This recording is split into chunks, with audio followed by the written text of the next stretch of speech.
to Group 2 of DE, Critical Thinking and Practical Reasoning, 2023 first semester discussion, online tutorials on the content that has been shared on Sakai for you. If all is fine, and I believe it is, then we are ready to address your questions, and then we set off with any additional tutorial that we want to give you on the unit. Madame has asked the difference between definiendum and definiens. So I'm going to project slide number 1 instead and use that to explain. But do you have any questions on Unit 1? Maybe a quick response to Madame's definiendum versus definiens is to tell you that when you have a definition, which is an example of a definition is when you say a sister is a female sibling, or in a simple example of a definition would be pollination is the transfer of pollen grains from the anther to the stigma. That is a scientific definition. And then you can also say a bachelor is an unmarried adult male, or stuff like that. I am giving you the meaning of a word and how to use it.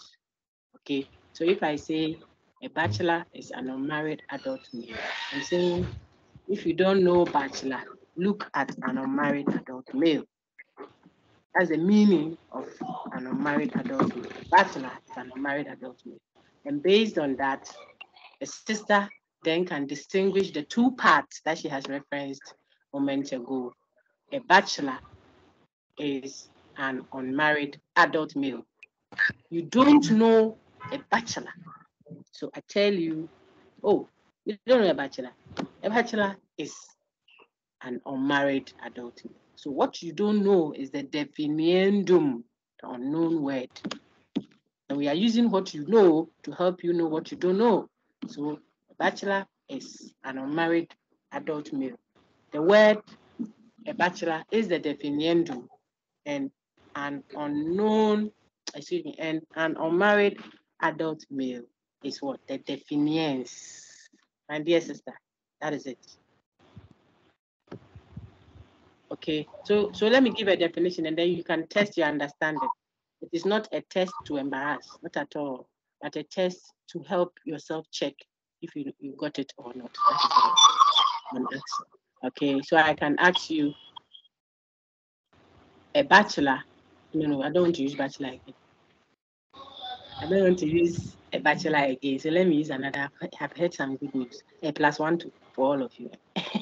I've got some good news. Really easy. Okay. So let me use another example. If I said a sister is a female sibling, please tell me which one is the definiendum, my dear sister, and which one is the definiens? A sister is a female sibling.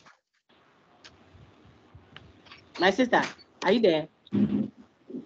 My dear lady who asked the question, please, are you still with us? Oh, she's gone. Okay, let me ask a chorus answer then. Everybody can unmute and answer. If I say a sister is a female sibling,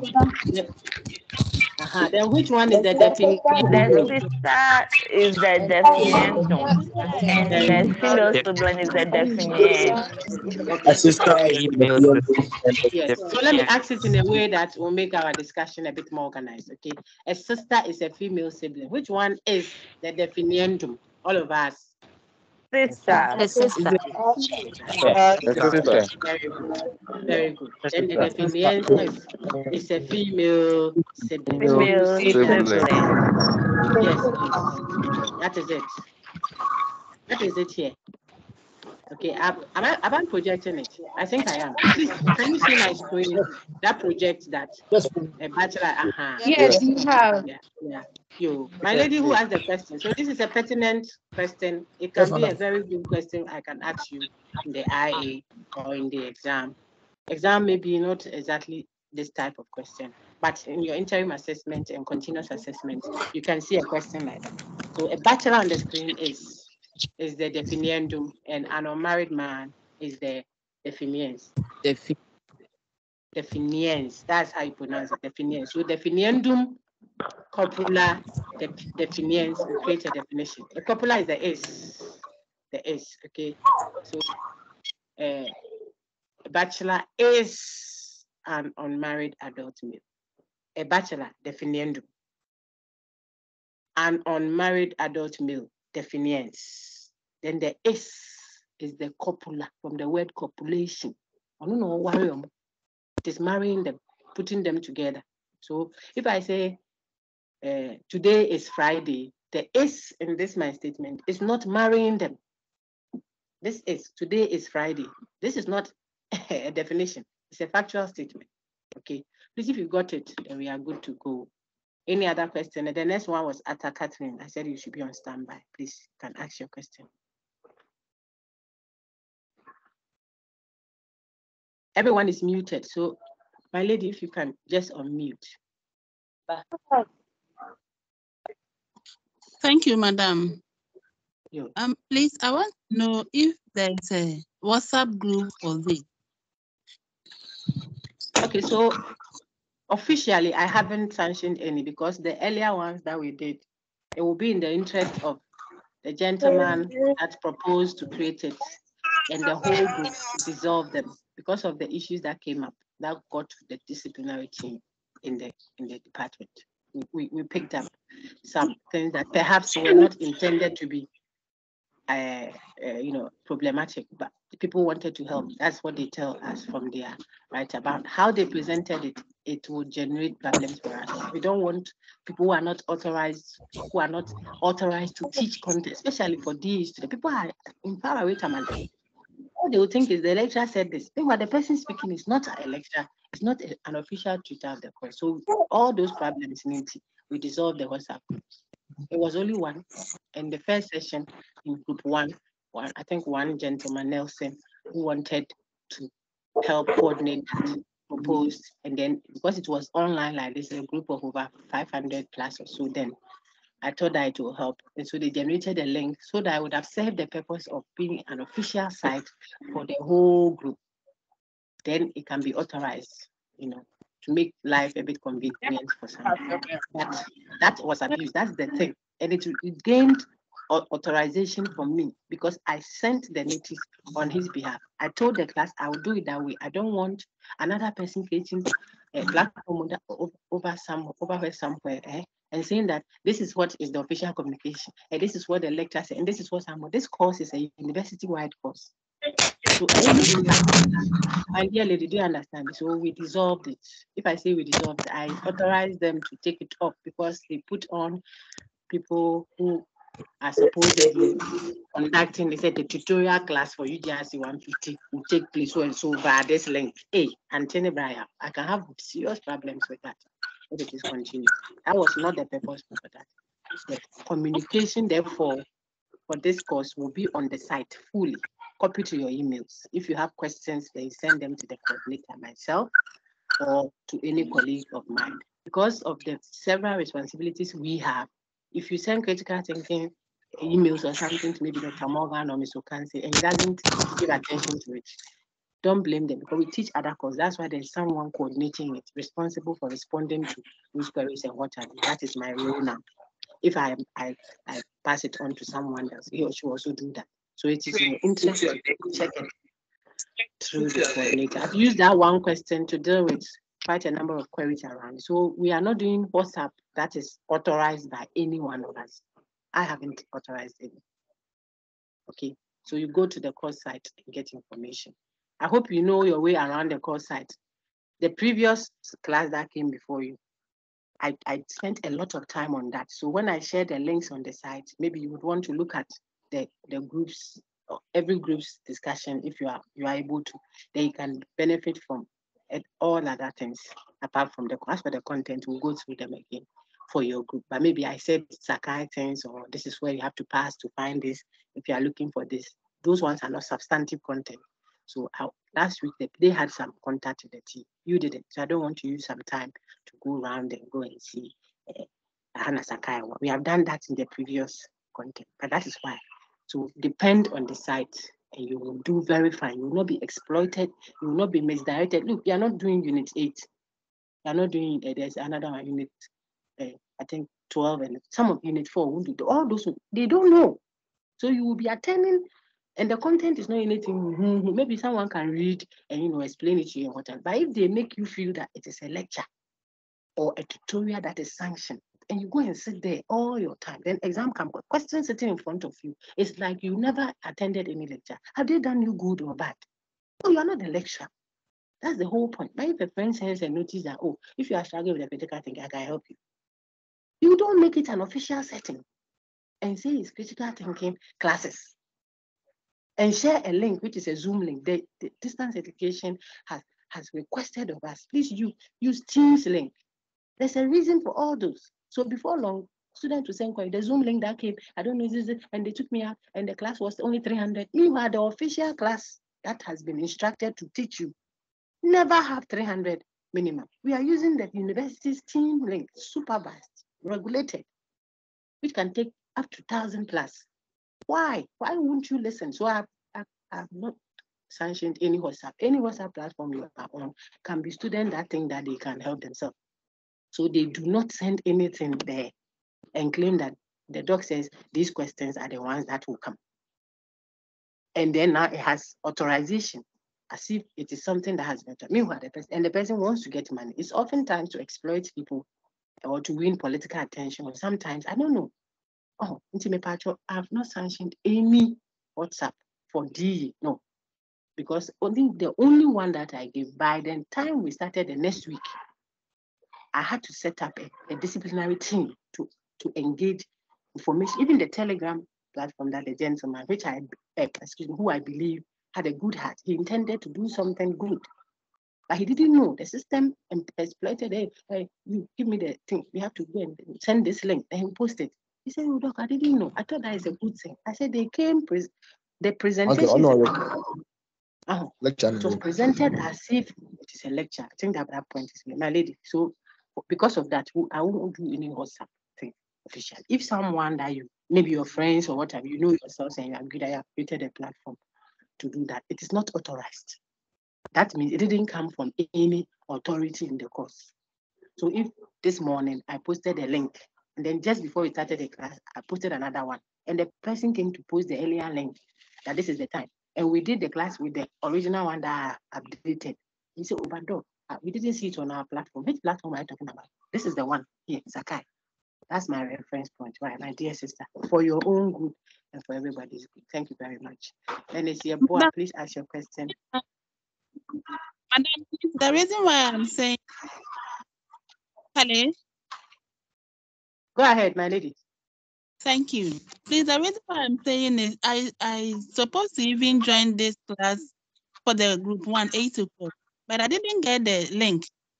So I waited. There is my even lady, listen for a minute. I think because of what you are saying, I'll have to do what I did with the other class for a while. Please listen through to the end, okay? And then let's see. Look on my screen now.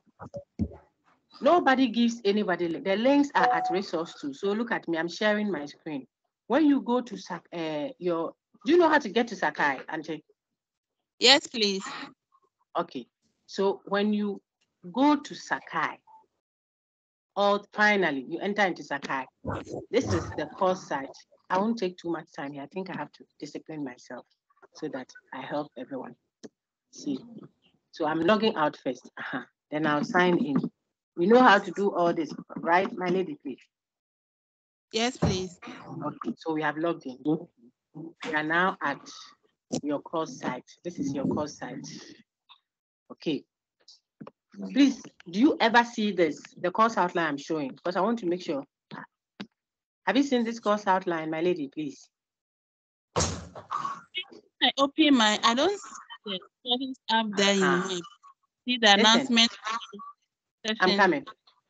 So when you go to the course site, do you ever click on UGRC 150 like this? What I'm highlighting now, the 30 years. Have you ever done that, please? Do you see UGRC 150 on your site? No, please.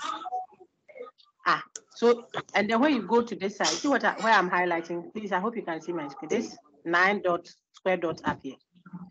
When you select it, you don't see UGRC 150 over there, please. We see. I'm just talking to the lady so that it means it's a different issue altogether. My sister, when you go here, do you see it? No, please. I only see the course I'm doing, and when I log into the announcement side, there's no announcement. Oh, don't go to announcement. You see, if you don't have the course there, then you are not a student of the course. So I'm trying to diagnose that first. So stop talking about that because they are there. You see, I'm asking another question. Answer that one for me so that I'll know how to help you. Do you see UGRC 150? You say you don't see it at the top when you sign. Do you know how to sign in to Sakai? You say yes. I showed you my page that signed it. You saw how I did it. We have entered. Now I'm asking the question I'm asking is UGRC 150. Do you see it at the top there with your other courses? Then you said no. But which courses do you see up there? When you log in? All my courses. So you are not registered. Yes, so you are not a registered student of UGRC 150 student. That's the reason why you don't see it. It's not that it's not there. I have done it also. I'm sorry, please. I have registered. Please, if you have registered and the registration is properly done, my dear, it should be there, just like the other courses you see there. So that the problem is not that you don't see it, so that you now go and depend on people for links. You see that? And then the link doesn't come. Look, if you attend all the lectures, you get even 100%, and you are not registered into the course, you do it again. That's what I'm trying to avoid. Because you have to register for a course before you do it. You don't do the courses like what me I say. So let's get to the course on your site. Now, if you had it there, then that one, when you come here, when you come to the course and then you select overview, you should be able to see the course outline. And even with the course outline alone, you would have known where to go to for what. But if you finally get here, like your other courses that you say show there on Sakai, if you click on one of them and you want to find information there, you will go to the resource tool. This is the resource tool to my left. This. And if you get to the resource tool and you click it, you will get all the resources in the course. And it will show you the meeting link. See, all the resources are labeled. Find the ones that I sent. My name is Nancy Miles. Okay, go through them because there are quite a lot of links there because they are putting them together for you and all that. So this is Nancy Miles. But what you should be looking at is the title. See, DE meeting links 2023. My lady, if you open it, you will see all the links and the time that the links are active and who will be teaching you at that time. So you don't wait for the university. Oh yes, you won't do well. And that's why you see there is a lot of time, but I'm taking it to explain. You won't do well because you are waiting for someone to give you someone. That person to is somebody's father and mother. They are thinking about school fees and he won't bring the link. Even if he brings it, maybe he means well, but he has brought the wrong link. This is what you should see on my screen. So if you are group 3, yours is up there. If you are group 4, and then you see a background that is noisy like that.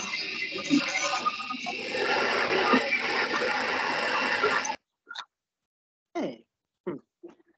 If you can see the screen now, you see what I'm saying. That is it. So you just copy this link, all of it, copy it like this, and select it and paste it into a browser as if you were searching for something on this. Paste it inside and enter. Boom. It will take you straight to the lecture room at the time that you have been told to go. See, that is it. If the lecturer has opened the link, sometimes when you did it, the lecture hasn't started. It's like you have gotten to the door, but the door hasn't been open. So you are at the lobby, you are at the reception. So I told you, some will come 8 to 10, some 10:30 to 12:30. This is your group. And some tomorrow, Sunday, 3:30 to 5:30. I use the same link. So group 1 will come 8 to 10. Group 2 will come 10:30 to 12:30. Group 3, Sunday, 5. Where should the link go? Which notice? First group, there were 700, almost 800 students. Nobody gave anyone a link, but they entered. You see, that's the thing with university. So if you are not careful, you get so stressed. And that is why I'm taking some time, however brief, to help people remember what they should do, to know their way around, okay? All the questions that have come up, I want to take just the second one, and then I'll start with the content proper, so that when we finish and the questions are there, so they will mop up. If they are not there, then we are done. Venice, go ahead. Thank you, Catherine. Okay, so the link is the one that is there, and it can Hello. change if you have to change something immediately. Thank you. Go ahead, Venice. Yes, please. My question is in relation to the types of definitions. Very good. So we are going to the content. Ask me, but we'll go to the content. You've done very well. You have read on your own. Please ask. I'm finding it a bit difficult differentiating between the lexical and then the real. Lexical is a dictionary definition. That's all. Yes. Definition that you will find in the dictionary. Finish. And then the real is a word. Real definition is not just what you find in the dictionary, what a definition should really do. So if I defined a bachelor as an unmarried adult male, we will not call it a real definition, because a bachelor could also be something else than an unmarried adult male. Okay, a bachelor could also be the degree that you earn in the university when you first enter the university, first degree entrance at the university is called a bachelor's. So if I come and tell you that a bachelor is an unmarried adult male, it is a definition, yes, but it is not a real definition or an ideal definition or an eliminative definition like you saw on the slide. So let me go there quickly, because she has gone ahead, which you should do. That is how it should be. So if she asks a question, you have to help her clarify. Then we can come and mop up and meet up with you. That would have been very good. If that was the posture of all of us, then it will make your work easy, because you do your bit and come for clarification on the ones that you don't understand. So I want to give priority to her question. This is on definitions. Let's look at it. Here is a question she asked. Okay. Here is it. So my dear lady, you see, everybody listen in now. Let's do types of definitions. Whilst I'm answering Madam's question, then you also get it. Meanwhile, we are always able to fill in the gaps for the others. The slides are all at the resource to where I showed earlier, Madam, where to pick the links. So when you go there, look for my name, because they have put the other instructor and administrator's contents there to help. So if you look, the reason I say my name, then you don't have to scan through everything. So lecture 1, you see my name there. If it is Nancy Miles, lecture 1, prove that. That's what we are using here. So you have the content, exactly this, and read before class. My dear Madam, types of definition. The first question helped us know parts of a definition. So we know definiendum and definiens. And then the types too are on your screen. The lexical is definitions found in the dictionary, for those who don't know. So if I don't know the meaning of a word and I tell you to go and look it up in the dictionary, or I tell you, oh, it is what you see in the dictionary, of course, there can be overlaps. So don't worry about it. Now, then that is what a lexical definition. The second one is ostensive definition, where you give meaning by pointing to.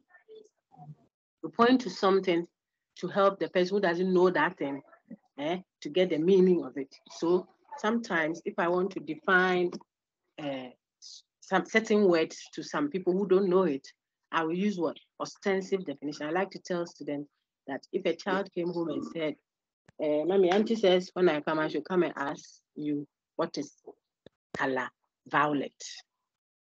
You see, and you say, oh, color violet is the color you get when you mix so and so color with so and so color. The person doesn't know the color violet unless he's at a different level of difficulty. Maybe he or she is in class 3 or something. Who knows already? Red. Then you can use what he or she knows to help him know what he doesn't know. But if he doesn't know at all, he asks, the best way is to pick a color that is like it and show it to the child. So if you have a shirt that is violet or a cap that is violet, then you use that to show him that this is color violet. Now that this is color violet that you are doing is an ostensive definition. It is still a way of giving meaning, but you are doing it ostensibly. How did you do it? You pointed to the object that has color red to show that color violet to show that this is violet. You could also demonstrate, maybe if it's a dance move, people don't know what asoko is or what balogo is. or agbaja. You can do it to show the person, this is what, look at what I'm doing, this one, this is agbaja. You are still giving meaning, defining, and are doing it ostensibly. So I think that everyone got that. Okay, I have fine examples on the channel there that now I am forced to have to point people to it because I think people go, and when they engage the content there, I'll disable the person, you wait. And when they go and they engage the content there, it helps them a lot. So I'm trying now mostly to point people to the channel because we have engaged the course for a while. So if you go to, it's Joseph Tayeli, I just took you off. I will disable your mic. Please don't try to unmute. When you unmute, it won't unmute because the background was very noisy. Okay, let's go on. So my sister, you can go to you and every other person later on in your life. If you are not there already, you can always engage the content over there on the topics that you find useful on my YouTube channel. Okay, and let's go. The name is Dr. Nancy now, and you can find it at the UGRC 150 playlist. There's one for 2022, there's one for 2023, etc., etc. You can look at them to help your revision. Now back to what I was saying. So ostensive means pointing at, and I like to say, if your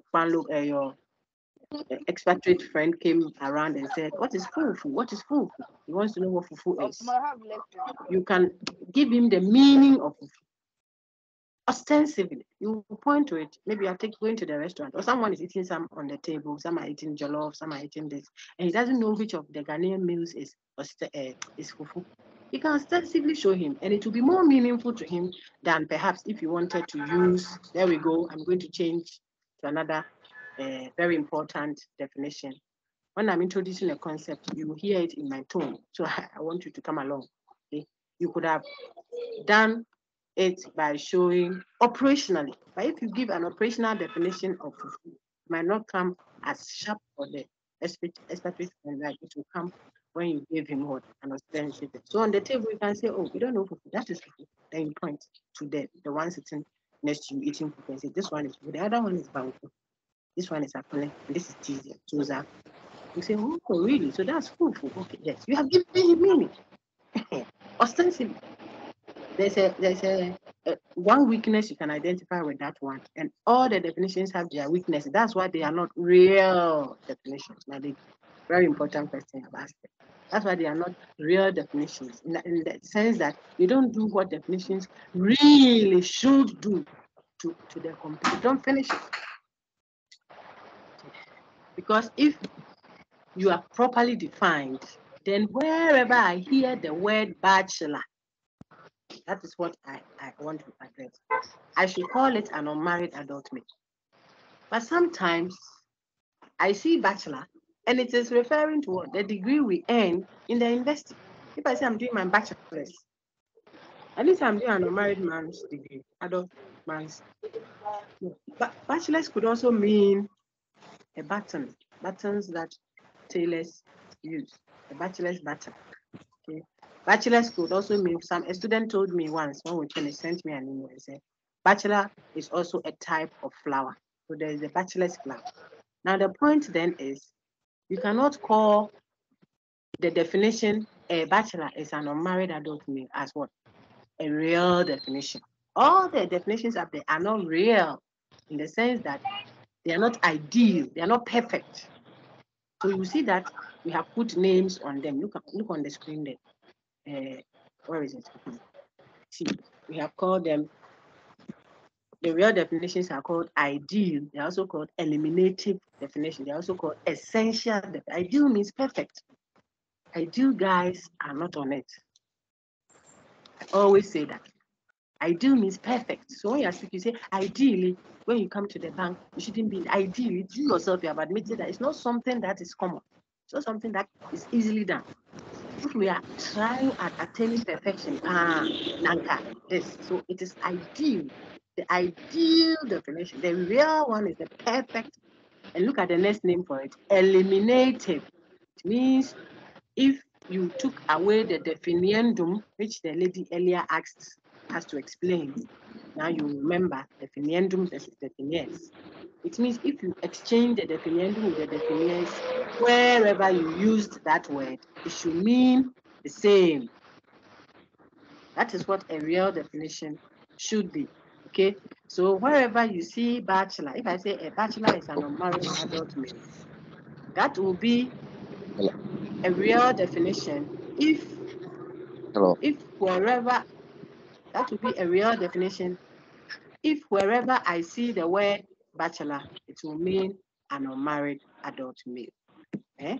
But sometimes, like I've already said, you will see bachelor and it will not mean an unmarried adult male. If that is the point, then that definition is not a real one. That is what makes it non-real. If we say it is not a real definition, it means that it doesn't capture all the particular references. You see how I'm getting a little distracted? I'm trying to catch all the people disturbing like that. When I cut them out, then I mute their thing. You are very lucky. The two are now open my mind. I'm going to punch off some, punch them with you. Eunice Smith, I am just going to disable your mic. I've done that. You see that the class will be very quiet so that people can hear. Okay. Right. So, my lady, the point is, if I have a definition, wherever I use that, there comes the difference. Wherever I use the definiendum, it will mean the same as its definiens. Wherever I use the definition, the definiendum, it will mean the same as its definiens. Then we'll call it a real definition. Wherever, in all contexts of its use. So wherever I use even number, it means a number that divides two equally without a remainder. In mathematics, wherever I use it. But look at family or sister. If I say a sister is a female sibling, that is true for some contexts. But a sister could be a Roman. I can say a sister came here, and I don't mean someone that my mother gave birth to. I'm using another connotation, the word sister. Okay? I can say brothers and sisters, my brothers and sisters. I'm using the word sister differently, like our ex-president of Blessed Memory used to do. He will call us brothers and sisters. Munyanum, Ghana man, Munyanum, so the man is our father. Or some people, even their grandfather. So he's using another connotation of the word. By mass, when you're doing mass, you can't come and say that when you say even number, you mean a number that divides two and leaves a remainder one. You can't have that because the word is what? Closed. The definition is closed. That is a definition that you will call what? Look at this. That is the definition that you will call this one. Well-defined. A word that has well-defined. It's a well-defined concept. A definition that is well done. So the term will be a well-defined concept. Okay. So when we say certain definitions are real, it is not that we are talking. I don't know how to. That's why it was confusing you that. So what's the difference between that one and lexical definition? Lexical definitions are not real definitions. That is why we keep changing it. That's why we keep adding to it.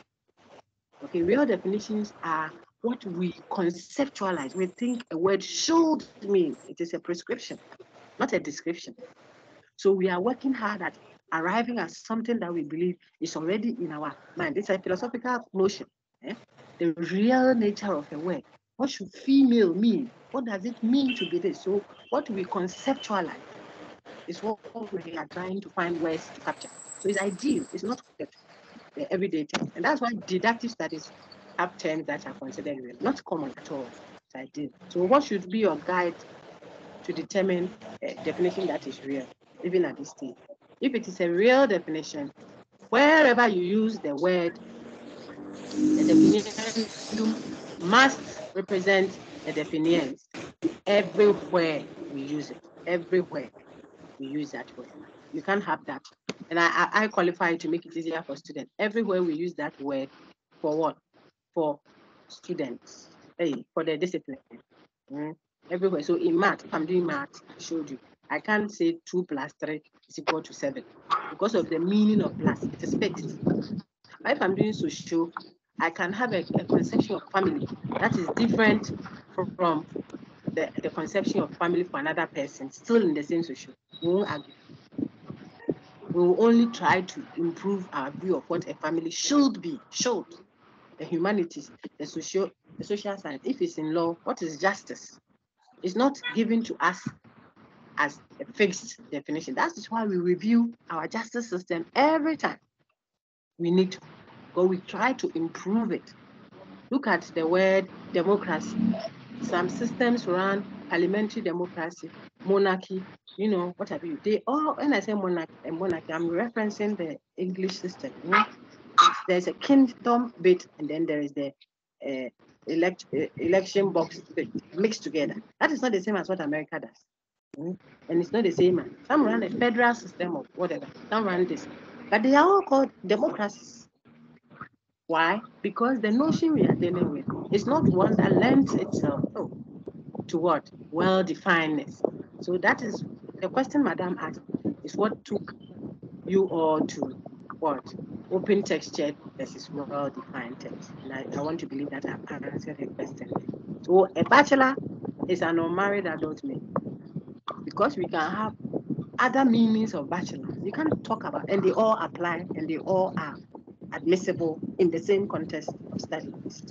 The reason is it is an open textured term. It has various interpretations for various members of that same group or that same discipline. And then what's the other one? Chair. A chair. The word chair. It's an open textured chair in that sense of it, because of the different connotations it can have, which are all applicable and useful within the same system. A female is a sister is a female sibling, but a sister can also be a Roman sister, the one that has dedicated herself to God's work, that she will not marry or give birth to children. That's also a sister.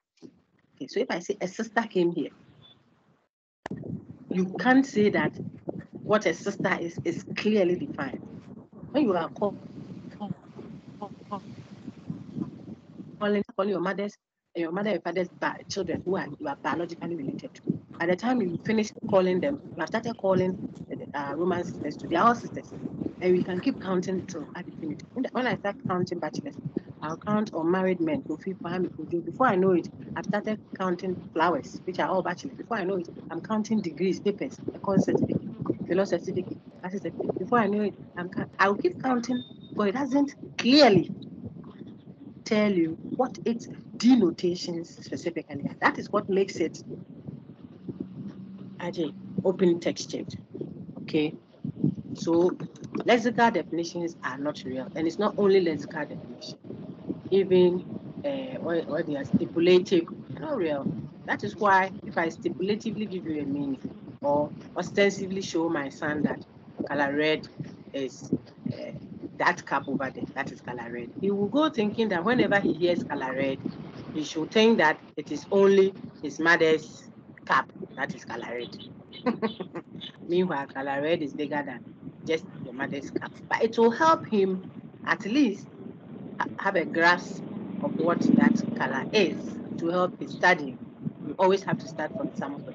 It will be more meaningful to him than if he starts on the note that color red is a color that. No. So ostensive definition helps to give meaning directly, and it makes an impact, especially when the people you are dealing with are not experts.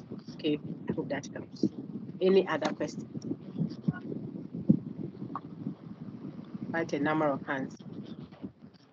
Right. Oh dear.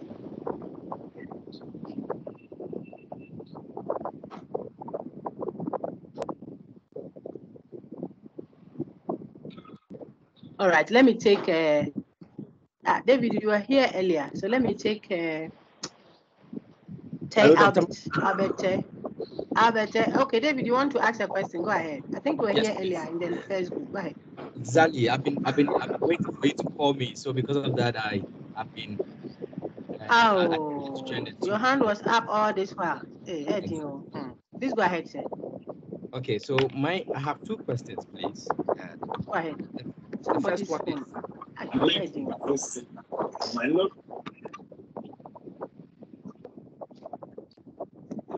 Prince. I'm so sorry, sir. Please go ahead, eh? I'm trying to locate the person whose background is noisy. Because when you mute or to other people, like you want to ask a question now, you have to ask your question. I'm trying to find the person, but please go ahead. Okay, so I want to find out if is there a correlation between emotive and the value judgment? That's my first question. Yes, please. And then the second one. Then the second one is the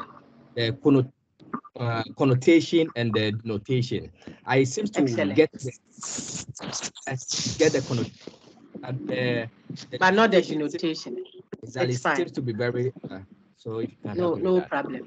These are very. Hey, you people, this group. Well, let me not hatch my eggs before. Hey, let me not whatever. Hey, Alasan. Okay, let me not give you fans before you finish the exam. But I think it's a very well. So far, the questions I've heard show me that the people are reading. So when you can go fast, because all right. Let me try and explain quickly, especially with the emotive expression and the factual. Emotive expression, like the and value judgment. Sorry, emotive expression is feelings. So the expression you are dealing with is not even a statement yet. They're expressing emotions. What is this? Who did that? Why has he closed the tape? Who the hell does he think he is? You are not stating anything. Sometimes Ghanaians, when we call when they open their phone lines and I listen, then I laugh. I said, look, you have been given opportunity to say what you mean, what you think about the E-levy or something. Say it. Make arguments dispassionately. But people go, you're too about yeah, we elected you to come and do this, and look at this, all these things, and this. She said nothing. Emotions, emotive expressions are just capturing feelings. They are not stating. A statement has a truth value. It can be true or false. If it's a statement, it can be either true or false. That is what makes it a statement. Okay. But if it is emotive expression, it is not true, or it is neither true nor false. The expression cannot be true or false. So the person is only venting out emotion. Wow. What a day. Who the hell do you think you are? It's not true or false. Not something I can say true or false to. That's what I mean. But if I say she is the mother of Asimesi, I'm stating something that can be true or false. She is a beautiful girl. It is also a statement. Just that the first one, that she is a beautiful girl, is a value judgment. It's a value judgment. Whilst that is the mother of the lecture. My mother is Pastor. That is the mother of the lecture. That one is a factual statement. It can be factually true or factually false. If I say that woman is beautiful, that is not a factual statement. It is my perspective, not my feelings. It's not feelings. It's my point of view, what I make of it. So she's a good lecturer. She's. Why am I using lecture?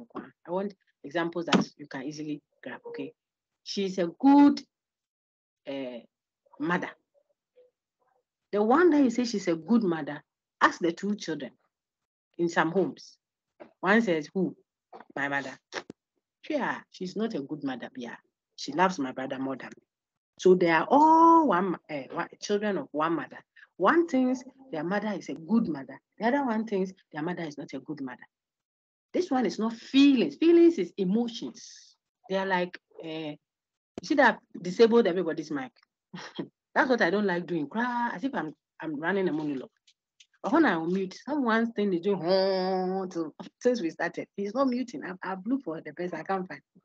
But I can do this and talk. You can't talk some. You can't raise your hand. You can't put it down or mute your microphone. I don't like that one. I say feelings are not stating.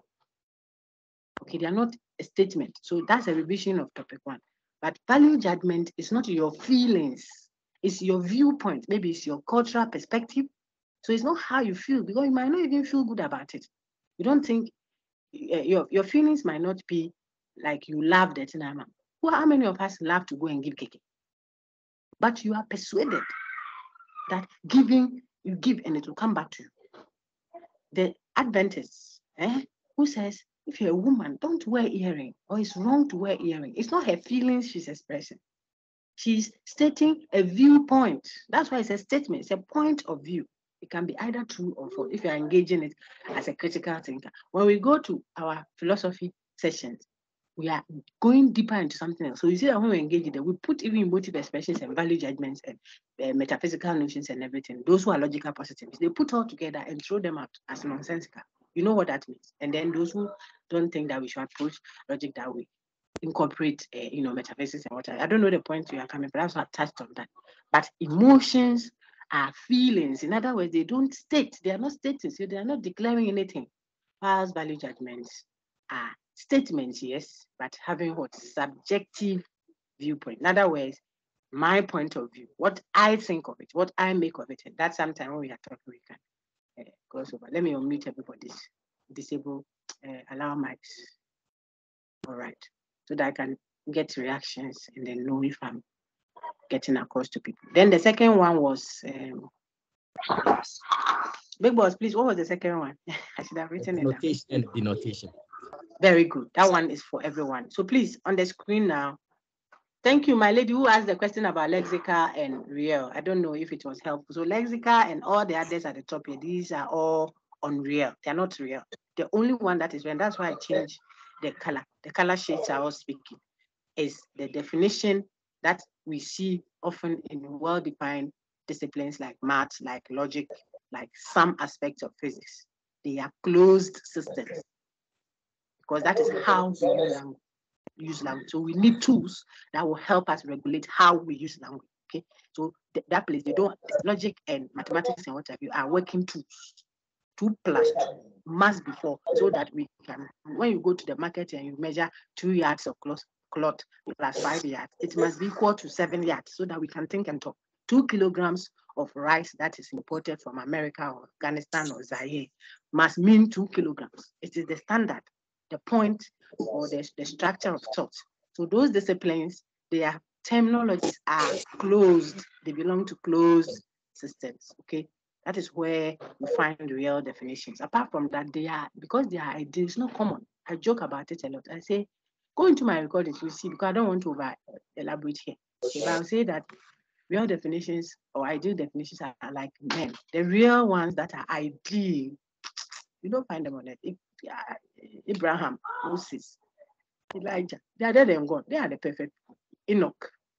The people on earth, the men on earth, they are all either lexical, extensive, or operational stipulation. I joke about that just so that, because ladies like to say, I want the ideal guy. Okay, so there can be overlap too. All right. Hey, who is talking at the background? Now I can go to Big Boss's question.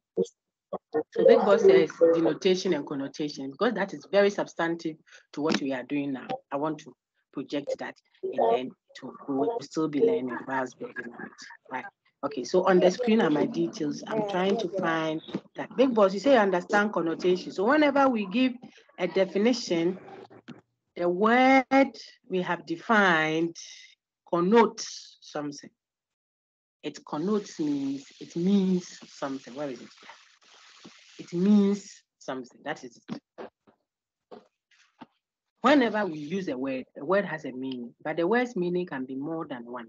It can be 2 meanings for one word, 3, 4. So if you look up a word in the dictionary or the lexicon, you see what I'm saying. Look on my screen now, respectfully. You see chair, chair, chair. In all the 3 instances, we are using different connotations of the word chair. That's all. That's what connotation means, the meaning. Now, if I told you to bring me, you are going to Ghana, when you are coming to Ghana, from what we have heard, bring us chairs. examples of chairs. If you don't ask for which sense of the word, unless you have a context in which we are speaking, then we understand that, oh, furniture chair.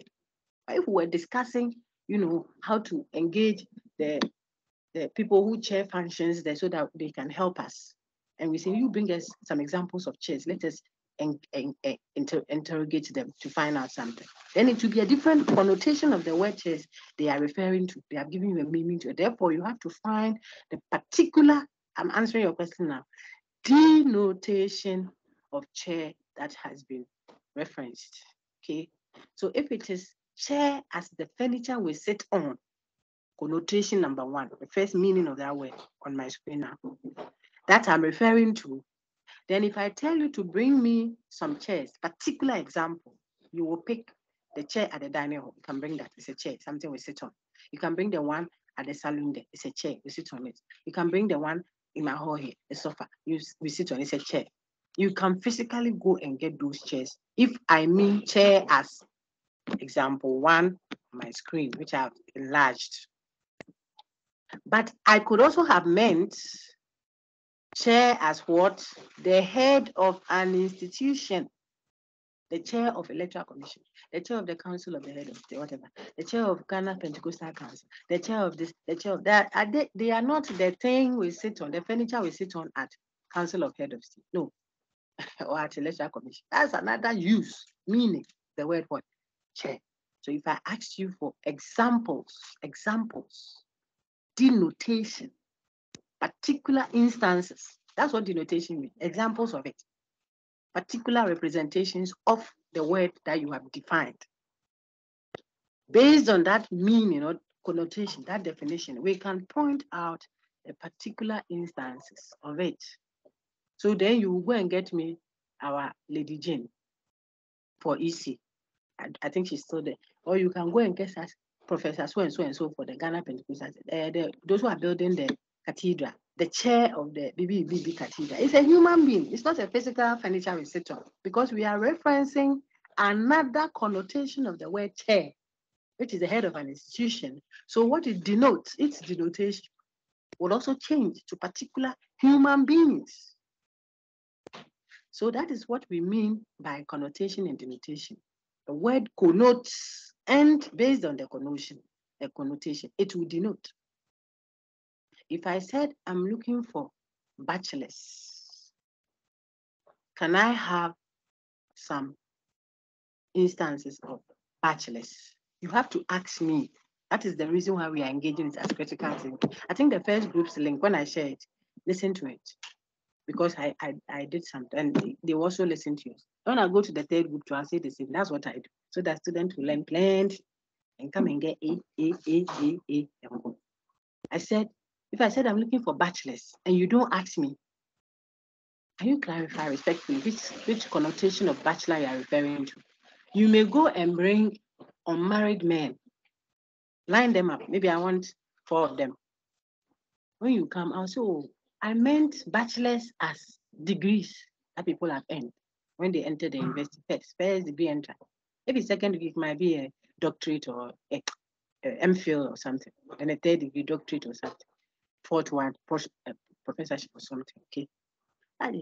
But when you say bachelors, and you, the one who has been sent, just assume that when you hear bachelor, it just means honorary. The bachelors could also mean, like I told Madam, bachelors could also mean degrees that you earn in the university, the certificates. So you are doing your bachelors.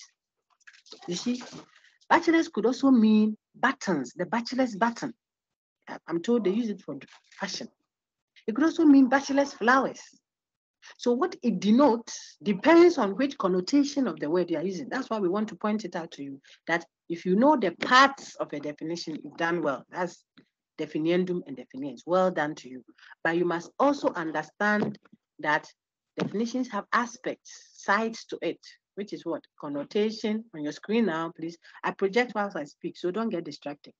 Connotation and denotation, which your big man asked us. So if you give us the connotation of the word, it can take us to its denotation easily. So that if the connotation of the word chair that the person says, get me, a chair, and you ask, oh, please, which sense of chair are you asking now? He says, oh, we're talking about furnitures we sit on. Then it will now tell you that the denotation will be what? Like I told boss, physical chair, this, that. Then you go and bring them. The one at the dining hall, the one at this, you bring. Of course, if we were speaking in context, you don't need to ask me which connotation of the word chair I ask. You are home. Your father is standing by the desk. He wants to sign your check for you. He said, give me a chair. He said, excuse me, daddy. Please, which connotation of chair are you talking about? Maybe are you the only one who has done physical thinking? So that one, they already the context tells. But where there are ambiguities, you have to ask. That's why we are learning, for you to understand that one word could mean different things. So you have to, if I say Turkey right now, Turkey, it could mean the nation Turkey, and it could mean Turkey that we eat. And for those people who, excuse my language, the junkies, Turkey could mean something else. So you have to be careful. When you think that you have heard Turkey, you have already concluded what Turkey it is that the person has in mind. And I think says Christian helped us very much. All right. Now I can take two more. And then as I walk through the slides with you, you can explain. So you know the parts of a definition and you know the types of the definition to an extent. In answering your questions that were asked, I've been able to at least, I believe, help you know the types and the parts, and you now know the aspects, what definition connotes and denotes. Okay. Remember that I said, if you don't know the word, look at this. That is the logic behind definition. A bachelor is an unmarried adult male. It simply means if you don't know what we mean by bachelor, look at an unmarried adult male. That's all. That is what we are saying. Okay. If you got that, then let's go to the slide that discussed, where is it? This is what we just did. So Madam has helped us do it, and I appreciate that. And Madam's question even took us here. So we saw that certain words, because they have different possible meanings within one academic discipline, and they all apply. You can't push anyone out. You have to argue, present reasons why yours should be a better way of. I told you about fidelity, maybe not this group. Listen, if you are a Christian of a certain sect, because certain Christian groups, they call themselves Christians, of course, you see. So I say certain Christian groups can do more than 2 women in a marriage, and it is not a problem.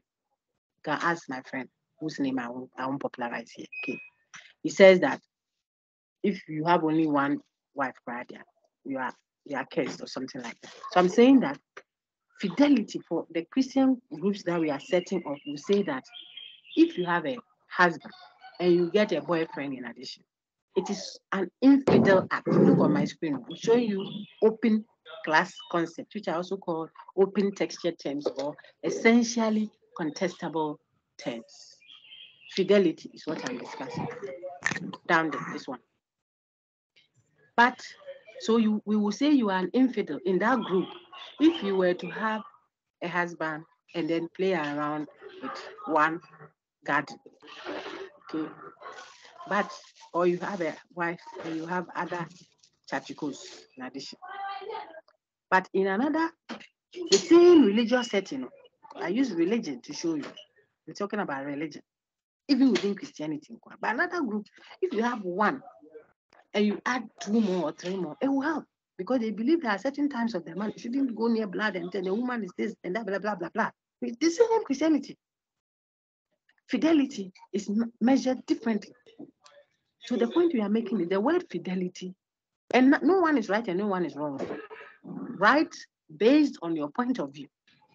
Now, can look at how many versions of Christianity. I use that because I'm a Christian, so you don't feel that I'm picking on a religion. We have Friday people, Saturday people, Jide Koko. Those who believe that women can pray, those who say women cannot pray, those who cover their hair, those who remove their slippers before they enter church. Hey, Charlie, those who do jungle, boom, boom, shak, boom, boom, at church, those who don't play names, they are all Christianity. Look at the versions. Who is right and who is wrong? But they're also looking inside the same Bible. So my point is, the terms that we will be dealing with sometimes in those disciplines, the reason why we say they are not real definitions is because they are open texture terms. If I define fidelity as so and so and so and so, before you see there's another definition of fidelity, if I define family as this, it will mean this. For some people, family means their dog. Their dog is more family to them. Their dog takes their inheritance. Meanwhile, than even the house help. Yes, for some people, the house help do all the cooking. And then when they finish, they say, okay, carry it, sit in catch it. Go inside there's that. Go eat quickly and hurry up and go and get that distance. Meanwhile, the fufu and the benkwine that has been done so cool over there. She did all. Then when they finish, the dog who protected the gate, they will cut the fufu and put tuna, the head of the tuna, and mix it such and put a benkwine and put it at the gate for the dog. Then the sister is now going to look for the next meal. I'm telling you that for this person, family means the one who takes care of me, not the one. You see the thinking. But those are extreme cases. I want to show you where someone he sees my out for me. He looks out for me. That's the expression. Okay, but somebody that is it. So external, the one we call external, grandparents, sisters, aunties, fathers, mothers, something. Granddaughter is my sister. So this person is my sister. And you look at the face and you look at this person that she says is a sister. Because that is what they mean when they say family. Okay? Family can be open textured. If you're an ever here, you know what I'm saying. They have strong bonds. If you are Asante or Akani, you know. Me was a near bad sister, but then you come and tell me some long distance something. Say it's my sister. Look at how our marriages are. Our marriage ceremonies. Plenty people. Even graduation day. You will see the people who come for only one person. The whole city, village, with the palanquin, the king, they are coming to graduate one of their daughters who graduated. Where will we get seats for all of them? I'm just saying that in jest to show you the connotation of family for some people. If she doesn't attend, if she doesn't attend it, it is as if she didn't, celebrate with you because you are the daughter. Meanwhile, you are her mothers, sisters, aunties, uncles, grandsons, daughters, whatever's child, but you are considered a daughter because of the meaning of family they have. So even in the course itself, there are different ways of thinking of what family. I went to justice. I'm talking about justice now. Look on it. It's also an open text. I'll ask you. The things I'm saying, I'll ask. That's why I'm saying so many things on that side. The connotation of justice. For some society, if you steal something, we'll cut off your hand. That is justice. For another society, maybe if you steal, we'll give you another chance, another chance, and third one, we'll cut off, or we'll not cut off your hand. We'll let you come and pay money. Different ways of defining and dealing with justice. The point is, that is why we will keep engaging, discussing. So it's an open texture. I've said it earlier, and I've come back to it because now I'm teaching. First, I was reacting to a question, and it will take me to problems, diagnosing definitions, and then I'll come to another set of questions to help you. Because this, even if you read, you need explanation. What you see on your screen now, you need help. It's technical. It's not something you can just read and see. So I have to help you see it. I'm saying that so you see that when you enter into the same discipline, the notion of justice, whichever definition someone puts up will be contestable. Contestable means you can argue about it, which means nothing. That is not what fidelity should be. This is not what democracy is. Development. Is this what it means for a nation to be developed? No, this is not what development should be. Development should have been this. And someone, oh no, what is development is this. The reason is the term development, family, justice, fidelity, almost all our terms are open texture. They have different ways of seeing it and interpreting it and making meaning out of it. That is why we keep arguing to improve it and make it better. So before long, our justice system gets a review. Our constitution is reviewed, or our democratic systems are reviewed. First, we want to do electronic this. Okay, let's do it this way. We improve it because we are getting from our various point of views and discussions about it and contestations, we are improving it, so to speak, to get to what democracy should be. We may never get it. It should be what it should be. We may never get there. You don't have that when it comes to the one that we have called well-defined terms, which I explained to you, mathematical terms, physics, terms of physics, measurement, what have you, geometry. These are all deductive studies, logic. When we get to university, you see, if P, then QP has happened, therefore Q must follow. Modus ponens, they are all empty of content. They are just form and structure. So kilograms is a measuring distance. Addition, subtraction, prime number. They are how we construct our thought. They are tools for checking. So they cannot be, they are the axiomatic things we use. Okay, that's so big. They are the axioms we use. So they are concerned about the structure of the thought and not the content. But these are the open texture terms, like we do in sociology, psychology, philosophy. These aspects of philosophy, I should say, not entirely, they are intertwined, but philosophy is typically speculative as well as deductive. The point that I'm making is these other disciplines that I'm showing you are called deductive studies. We deduce, so it's just the language. That's what math is: addition, subtraction, square root, what have you. Their concepts are closed. They don't lend themselves to what? Contestation. You can't come and say addition should be subtraction. Then go and do another course. It's only in religion that Jesus can say 1 + 1 + 1 is still equals to 1. He was not doing mathematics. Otherwise, when you go to the market and buy wele, kako, and beef for your life soup, and you buy 1 CD of this, 1 CD of this, and 1 CD of that, when you finish, it should be 3 CDs. You can tell the woman that I think 1 + 1 + 1 is still 1 CD. Please collect 1 CD. She will beat you at the market because math has a meaning. You can't come and give your own meanings of square root of 16 and say square root of 16 should be the same as 1. You can't do that, but you can have your own meaning of who family proper is, because there you are not talking a fixed definition sitting somewhere. You say, hey, my brother or my sister is the one. Didn't you hear what Jesus told us? The model that we are all looking up to, I think, to a large extent. He says, don't come and say that my brother and sister are looking for. My brother and sister are those who do the will of my father.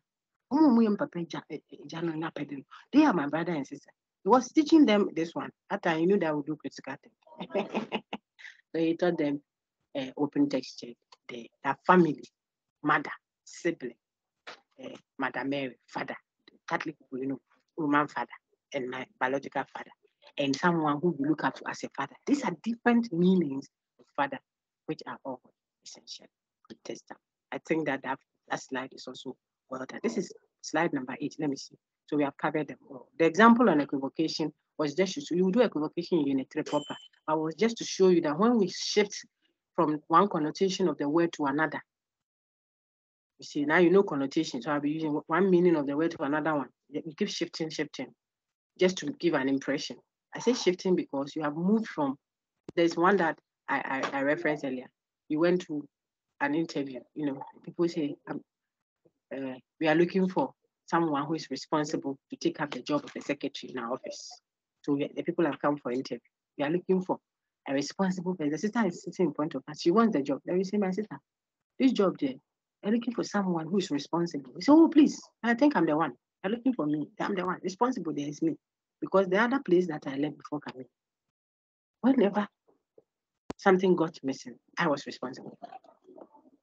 That is equivocation. One word, different meaning. The sister has sacked herself from the interview. Now what she said. She thought she had responsibility and no one responsible. That's what. The responsible that the anchor acts there is responsible as in one who will take care of things and ensure that things are properly done. But she responded with responsible as being a thief, the one who did it. Julo. They said I was the one. And I said she herself, I said I was responsible. See, so the word is one. That's what is going on there. I put them in here only to show you the essence of knowing connotation and distinguishing it from denotation. Okay, now to the, this ones, we've done them now. Okay, so problems with definitions. Whilst I take a breath, let me take one question if it is on the unit. Anybody who has a question on the unit and is hurting, he wants to, not hurting, he's eager to ask it. Please go ahead. Hello. Go ahead. Hello, Doc. Go ahead. Right. This is Benjamin said. I was just wondering. When you talk about a connotation, it seems like it doesn't have it's not limited to explanation or whatsoever. But then I just want to understand. No, I think you meant this. So let me take you back there. The open textured, right? This one. Please. Okay, sir. Go ahead. Okay, right. So I'm actually talking about the connotation. Connotation. So, Okay. It's right. just the meaning. The word connotation just means meaning. Where is it? Yeah. So it can have several meanings. One word can have several meanings. Yes, please. Right. So I just want to understand the Mhm. denotation, like in a simple understanding, like what does The that mean? example. In a simple, yeah, The right. denotation Like the is the simple example. understanding. That's what I Okay, just right. said. The example of the thing, proper. So the connotation will be, for example, even number is a number which divides two equally without a remainder. That is even number. The connotation of it.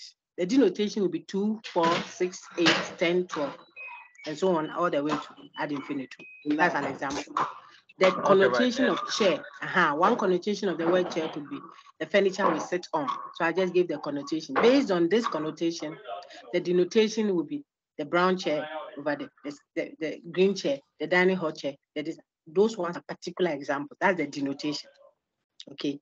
Please, if you made a derivative argument, right, and then maybe you have a connotation in there, that's the whole statement. Let's say you made a statement, and the full statement. Do you have to have do you have to treat every sentence independently to define the No, when you are connotation? arguing, when it's an argument, it's a set of statements. It's not one. So you are looking at the relationship between the conclusion and the premises of that argument. That is when you start testing whether it's valid or invalid or sound. That's what an argument is, a set of statements, not one. We haven't reached there at all. Okay. Here, we want you to know certain ingredients that you will need for evaluation, for judgment, for checking whether there's a fallacy or not. You have to know that one word can have more than one meaning. That is very important. So that when you say, oh, America is a free country, someone doesn't go with their understanding of what it means for something to be free. Because free can have different meanings. Freedom. People don't know. It's a free country, it's a free country. We don't, if you are in Ukraine right now or wherever, Russia, whenever you're walking, you're looking around. There are certain nations, you can't move around. Ghana is not like that. It's a free country. But this free doesn't mean we can freely enter someone's kitchen and go and scoop their soup onto your fufu and go and eat, because after all, Ghana is a free country. That free that Ghana is, it's not the free that makes you go into, feel free. I watched that advert. Say, feel free. When he went out and came, the woman was feeling free. Her wig was off. When I say feel free, oh, please feel at home, feel free here. Doesn't mean enter into my bedroom and start rolling on my bed and feeling free. That free I gave you is not the free you are using. So one word can have different meanings. I am a free person, yes, but we have limitations. Why is it that we haven't removed our videos for everybody to see everything? We are feeling free. But that free doesn't mean we should feel free to the extent that we are free to do free things. Free as in free. See, I've used about 6 different connotations of the word free. It's important. That's all that this unit is trying to do, to show you as a critical thinker that don't think when you hear the word no, then you take your wood as your bra, crash. No, we may be referencing something else. So what? So that's why we explained connotation. So if you know the meaning of that word that is being used, it can let you know which example you can pick. So a definition has its connotation and its denotation. And that is what, take it away. And that is what I just explained. I hope that helps. We'll take one more if there is, and then we'll go to diagnosing. Go ahead. Thank you, sir. So I see Albert Amano. You can have the opportunity, sir, and then I'll go to the last set and we can rest. Thank you for your patience. Go ahead. Okay, Mom. Good afternoon. Good afternoon, sir. Please, this is my first time of sharing your class. Don't worry. When I share this morning's link and the current link, I met the group 1. I went over again. Then the initial link is also there. So you know your way around Sakai, right? How to find tools or what have you. Do you know it? Yes, please. I've been able to download the lecture 1. Excellent. You're a serious student. Very good. Where you went to download, Even I will share it in announcement, so it will be easier. When you finish, go to the same place, but instead of going to resource to go to the announcement too, then go through the announcement. You see that when we pull the links, we share it. I send a notice, which is an announcement. You can get those ones too. And then yours is just played. If you are driving, it's on. If you are walking, it's on. If you are jogging, it's on. You are going to buy Willie, it's on. You know, and you listen, you get it. Okay. We have done only one substantive lecture. This is the second one. And we are going slowly. You can see, I'm going slowly. If I wanted to teach Ankabana, I'm on the fourth link or something. But I know that it's distance and people are new, so we will do fine. Okay. Thank you, Albert. Now we can move on. We can move on. You said, please keep your team muted. You are welcome. Now we want to go to the definitions, diagnosing definitions. That means checking when people give you meanings, how you should interpret it. Okay. Detecting equivocation was just to help you see if you use the different connotations of one word, the problem it can give you. Okay. You can equivocate, it can become ambiguous. Someone says, hey, this equivocate and ambiguous in dog, what do they mean? That is what Unit 3 is about. So don't stress yourself. We'll get there. So now you'll be using that. People say, hey, when she gives, she can reason. You see that she's back. Yes, that's what we want you to do. All right. Now on your screen, if I told you that a bachelor is an unmarried adult, you should have gone back to it. That's why I use it all the time for easy reference. It means the unknown word is the bachelor, and the known one is unmarried adult male.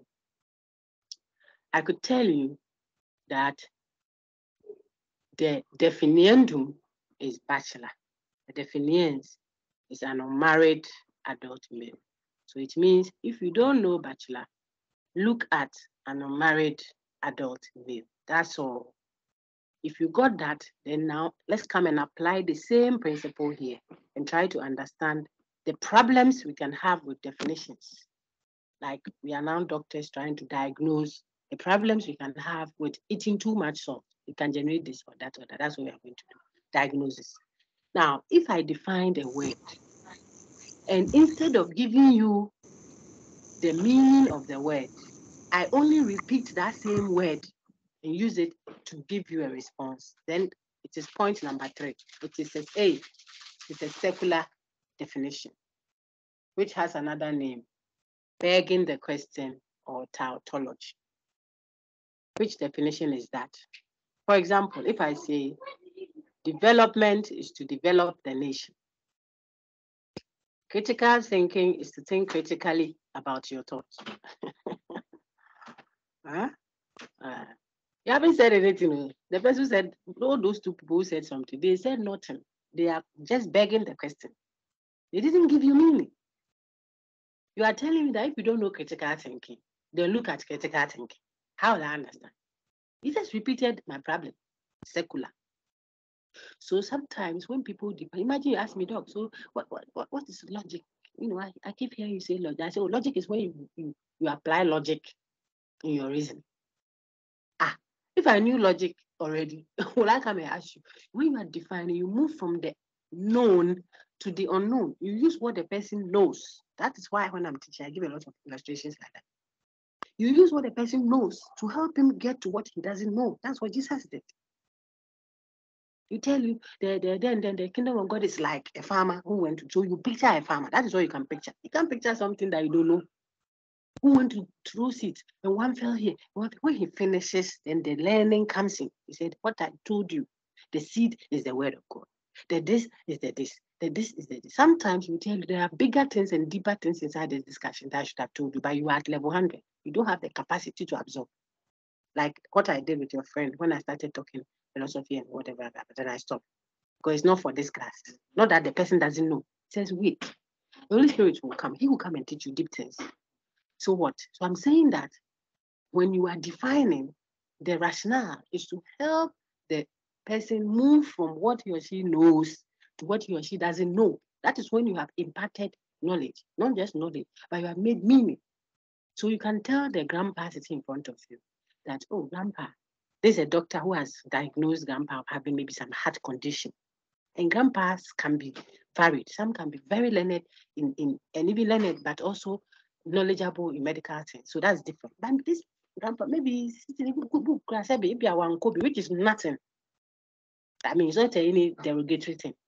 So when he comes to sit in front of you and you start telling him you have trypanosomiasis of the scoliosis of the this, you know, then you go and take a graph and then show you see all these things are there. The man is sitting there. No, you're mobile. When you finish, then you tell him, or is that thing is just like common cough. Common cough. Why didn't you start from common cough? Tell him that, okay, you have a condition that is like catarrh. Then the person is now following. But this catarrh really arrests not just your nostrils, but also your this and this and this. And you are increasing the level of difficulty. And it has an impact. We can do this and this. And you don't even have to mention the big words. So what we are going to do for you, the condition that we see you have, this is how we can help. You have to lie down. We'll give you something to lick. Don't say we're going to give you soluble. You press it and you put here so that we check the statue. It's so scary. You kill the person, anti-doctor. So I'm saying that is how you define. There's children and they don't like school because of the math teacher. The only cause they like is when the grand teacher comes. Because the thing is ostensive. The moon is the one that we see everybody sit down, start up. No. So that is the idea here. When you are not giving us meaning and you ended up, when I ask what is the moon, and you say the moon is the moon.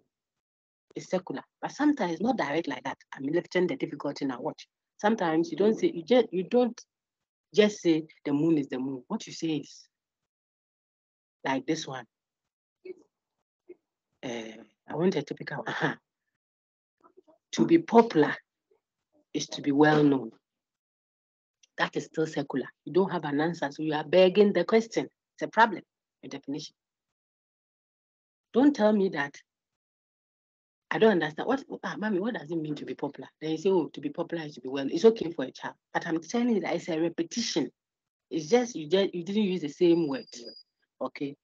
So let's continue. We'll see more of that later on. So there is only a repetition. So when I'm teaching it or we are discussing like this, we try to give you the direct ones. That is the skill of teaching. But when you advance, you see that some areas are gray. They are not white versus black. Sometimes we have gray areas, a mixture of black and white. And that is where your critical thinking should come. Go to the site I've showed you, please. Go and look for the lecture 1. Look at what I said about a doctor who is trying to make a decision whether the couple sitting in front, one has a deadly disease that if he sanctions their marriage, he will infect the other person. What should they do instead? I talk about a military man at post. Those things are there. They say shoot. And you know the military, you have to obey before you complain. But when you look at the angle there are only 2 little children sitting there by swimming pool, nothing. If you shoot, you'll kill them. What should you do? He knows the shooting, but he has to make a decision. It's a critical thinking matter, not shooting matter. The doctors is a critical, not his discipline. So those things I can't put all into one lecture. That's why I reference you there, so that you get more examples to help. So that is secularity. So suppose in exam we say, Antiajua in her community nurse work. Those are the kinds of questions, yours truly, Madam, Dr. Miles, Nancy, that's what I'll ask you. I won't ask you what is narrow. What are the problems with definition? A, narrow. B, broad. C, what is that? That's not university education. That one, if you give it to your brilliant son in class 1, he can look at the slides and go outside. The next minute you tell, Mommy, I know the types of problems of definition. It's narrow, broad, secular, and big. Is that why you have paid so much school fees? No. It's for application. You will use it. But if you understand the concept behind it, and you know the form, the raw material, then now you can apply. So I can ask you, if a community health nurse is trying to do a simulation of something to teach people how to do COVID-19, and he's explaining, and he uses so and so and so and so and so, diagnose her definition in the context of our discussions on problems of definition. Then you are coming to tell me, now it's application. You can stretch your neck and look at your friends. What is writing is not what you are writing. You write the same thing. And it doesn't mean that everybody's own must be right. Remember, it must be the same. You can all be correct and you are not the same. Open texture. We discussed it. The notion of fidelity and justice. Look at democracy, the different democracies. You are showing me why. You say what you say. That is what we need. So that we can maybe to meet the lane, we can all be in our lane and we will work at making the world a better place. for ourselves. That's the essence of education, tertiary. Okay, not to just get a degree and show people that, yeah, me, I'm a doctor, this, so what? Make an impact, solve problems, impact generations. When your time is up and Christ hasn't come, there you go. That's where we are. So secular means you beg the person. So you may tell me that the nurse, in my view, the nurse definition of so and so was secular. For example, maybe that's what you detected because she did it. Then maybe the question also said, which definition do you think she was attempting to use and how well did she do it? What would be your response or your suggestion on improving a public service? You can say, I think she attempted to do a theoretical definition instead of being operational or ostensive, which would have helped, given that what we were looking at is a so and so and so.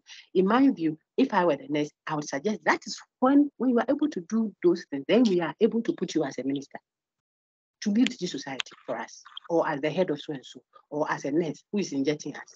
Because you can think and know how to tell the patient that, God forbid, unfortunately, we lost the child. You can anticipate, you can think and reflect and make impact. Not that you know the nursing, the pioneer now, you know how to push them and then needle into people's arms and bottles. Sorry, that's all. You are not thinking. So the child has come. He's not eating the food. You have to give medicine. You know that you have learned your nurse. You have to give medicine. That is what you are there to do. So latte, you're not putting any human face because you can't see that maybe the child is afraid of how you have pushed the thing out like that. So put it down a little and then talk gently. That is critical. You have to think critically. Okay. So those are the types of questions we will ask you. And it can be multidimensional, about 5 topics. But because you have learned it and practicalized it, you can apply all in that question and get your 10/10 for that question and move on to the next one. Simple. Example is what I've given. Okay. So when it is secular, it's repeating. When we say it's narrow, and that's where we end it. To end here to like that. When we say it's narrow, if it's a narrow definition, it means you have excluded members that should be there, denotations that should be part of your definition. Remember, definition says if you don't know a bachelor, look at an unmarried. Give me a minute. If you don't know, no, someone is talking at the back. If you don't know a bachelor, look at an unmarried adult male. That is the logic of definition. Remember that all the time. Okay. So if I say a bachelor is an unmarried adult male, I just said if you don't know a bachelor, the bachelor is the definendo. Look at what? An unmarried adult male. All the time. That has been the thinking. Now look at our screen. If I say a dog, keep quiet please and listen. Keep it muted. If I said a dog, you don't know a dog. So if I said a dog is a 4-legged animal, a dog is a 4-legged animal. The same logic. It means, I'm telling you, if you don't know a dog, look at a 4-legged animal. Unim kramaya. Unim krama. Kama ya boa 199. A dog is an animal that has 4 legs. Beji, colonial naji, age. That is a dog. If I said that, and the person didn't know dog, as soon as he sees cat coming, he say, hey, mommy told me this is dog. If he sees a goat, we call it dog. Lion will be dog. Some people have done counseling that has dissolved homes because of how they defined things to the people. They included, excuse my language, denotations that are not allowed in it. By the way they define, they didn't do it wittingly. It was unwitting. They didn't intend to. Because I said, if you don't know dog, look at a 4-legged animal. That is what you did. I'm using dog and things, but these have implications. That's why I use that very heart-wrenching example to show you. People have said, oh, marriage there is this and that, and they have brought things that shouldn't be inside. It is broad. They have broadened the set. How would you know? So we have to use very simple things. I've told you from the known to the unknown. So as for dog, we all know dog. Then you are defining dog. Then I tell you, a dog is a 4-legged animal. What have I done? Will it be broad? Oh, I've answered my question. Broad. I've broadened it. Okay, so a broad definition means the person defined in the, remember, broad, narrow, circular, and vague is not something to be happy about. They are problems. I told you, we are doctors now, so we are diagnosed. They are sicknesses with definition. Circularity is a special type of sickness where the definiendum is repeated in the definiens. Now you understand. I've used terms. When the definition is diagnosed as too broad, it means the definition, the person who is defining, let me use simple words first. The person who is defining included denotations, examples that don't belong to the set. They don't belong there. Okay, that is why we say, but that is too broad. If I said a woman is a human being, that is a factual statement. But suppose I said, let's take this to be a definition. A woman is a human being. Then I ask you, take that as a definition. Diagnose this. I'm telling you, if you don't know woman, look at human being. That's the logic I've told you. To always work it that way. If you don't know woman, look at human being. What have I done? If I see black coffee person, he's a human being. So I say, hello, woman. That is how you taught me. It's broad. Okay, so broad means you have included denotations, that's just examples, that do not belong to the definition. Now, if you understand that, then we'll go to narrow. And narrow will just mean when you exclude, in other words, you leave out members that should be inside. I ask you, what is a human being? Now I'm turning it upside down. What's a human being? You say, well, a human being is a woman. I said this is a factual because I'm stating a fact. They're not defining it. I suppose I take that to be a definition. Human being is a woman. I say take that to be a definition. What problem would you find with this teacher who imparted that knowledge? You see, you tell me, oh, but that is narrow. I'm telling you, if you don't know human being, look at woman. As soon as you see a woman, a man, you would think that he is not a human being because I showed you that human being is woman. So man is coming, you're excluding, you're looking for human being. Those people who say if you give birth to a man, then you're giving birth to a human. Okay, so what? So the point is, that is what we define as narrow. Ella. That is what we define as narrow. Don't mind me. I'm reacting to something. So narrow means you have left out legitimate members. So suppose I ask you, what is an animal? Or define an animal. And you want to create, or you want to show a narrow definition. You can say an animal is a dog. An animal is a dog. What I've said is, if you don't know animal, look at the dog. You see how, if you are going to the forest and I say, there are a lot of animals there, so be careful. Then you see, I ask you, maybe I don't know what animal is. I don't speak English. So animal is Kramai, dog. It means when I'm entering there and I see snake, I don't call it animal. I see monkey, it's not an animal. Hippopotamus, I've let it out. Because of how I define. So that one is narrow. I'm sure you understand. You can have your own examples in a classroom setting, hospital setting. I told your friends before you came in that if the doctor is sanctioning, I like those ones because, and I teach some health people too, because that one is about life and death. The doctor said, oh, this one, he can take any a painkiller, it will be fine. So I've given you some antibiotics. You can take painkiller. Then she says, doc, please, what is painkiller? I said, oh, painkiller, para. Listen to me. If the girl goes to the pharmacy, maybe it's an emergency, or what to do, and there's no para, and the pharmacist says, oh, if it's painkiller, he said, then we can also give you diclofenac or buprenorphine. He said, no. Doctor says para. By the time she goes to the other shop to get the diclofenac, the person will be dead or the unfortunate would have happened, God forbid. Because of how the definition would say painkiller, para, yeah, para is good, but any painkiller, so that the sister will know that you only gave a narrow definition. It is open to other options. You see, that's the implication. You think you are just learning dog and cat, four-legged, like the examples I'm giving. It's bigger, but you have to use what the people can grab so they get the concept. Now, when they go into their disciplines, they can apply it. So narrow definitions are important. Then circularity is where you repeat. And then for vague, which is our baby last for the day, then we can close. When it is vague, it means you didn't specify. It was extremely general that it doesn't reference anything. And normally when you use language figuratively, figure of speech, idiomatic expression, what's the other one? Simile, metaphorical language, proverbial. That is what creates vagueness. No man can lick their elbow and stuff like that. We'll look at it. But in definitions, when you do that, then we will label it as vague. Let's look at one page. If I say democracy is freedom for all, that is in your textbook, those who have it.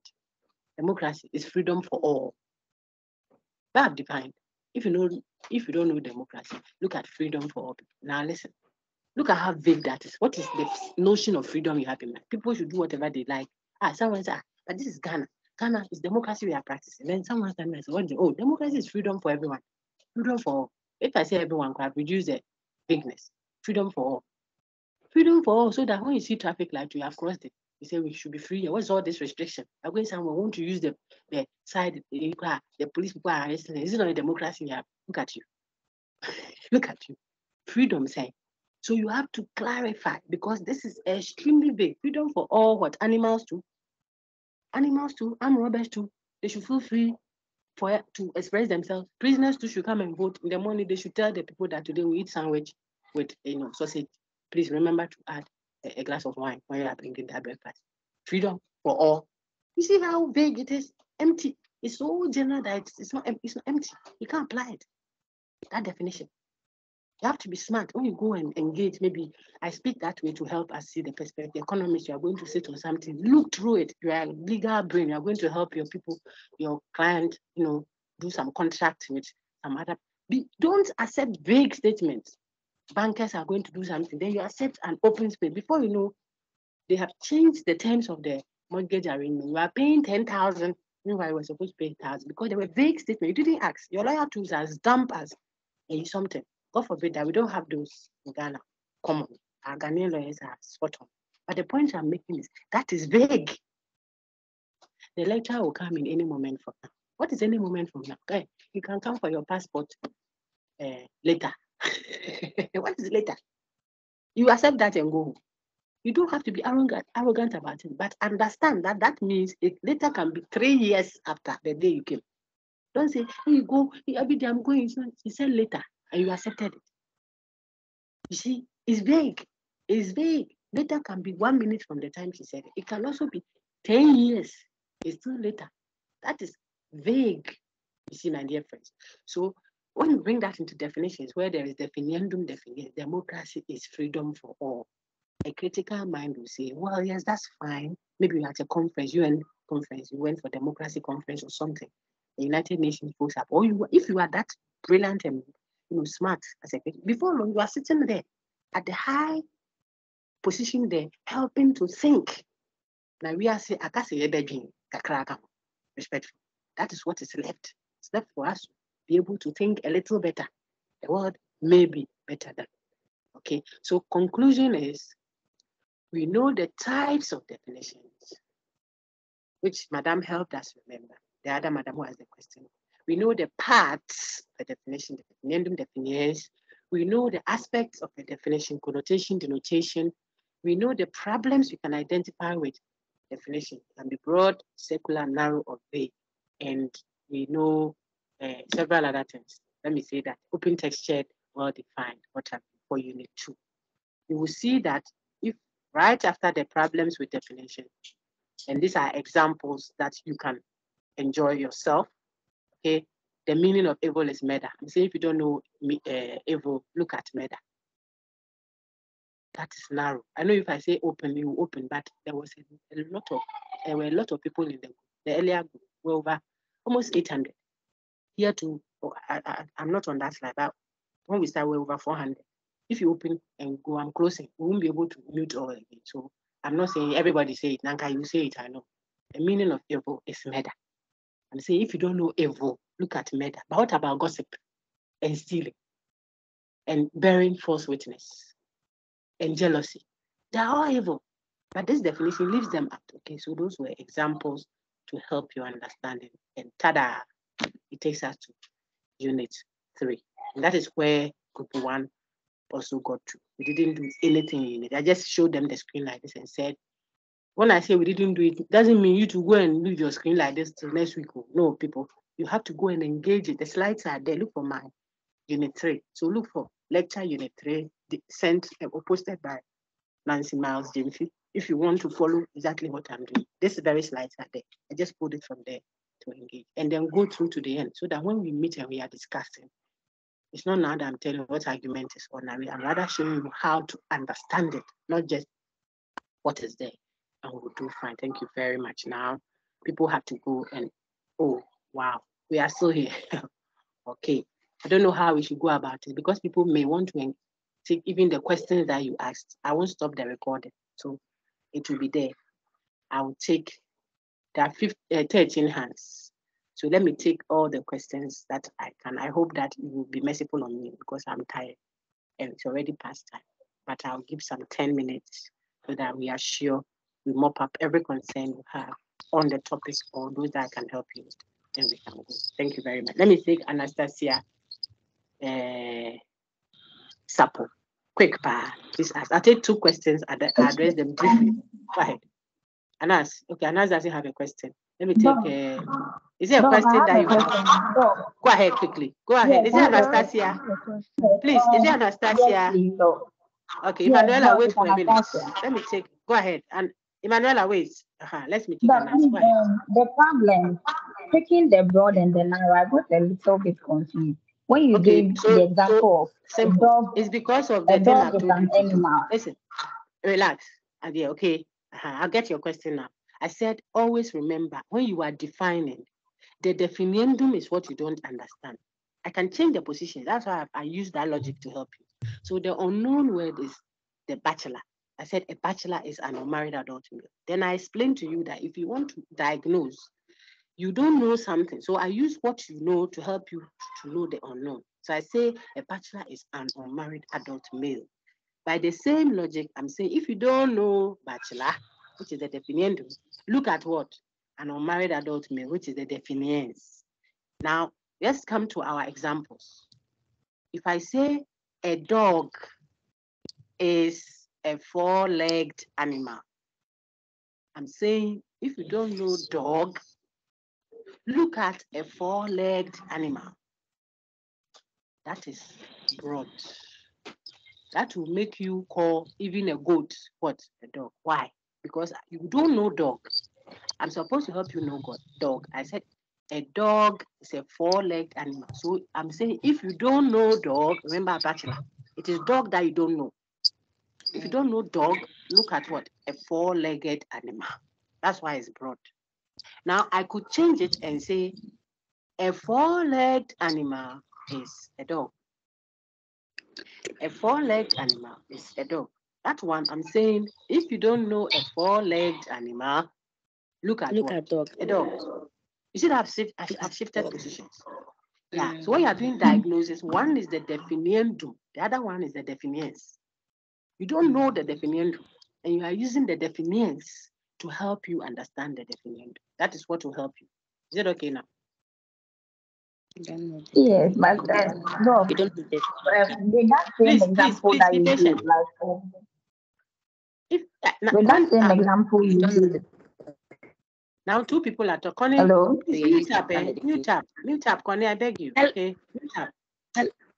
I'll end. Right now it's my time, so I can manage it the way I want. Anastasia, I said by the same example, what? Yes, with the same example you gave, as a dog is a 4-legged animal.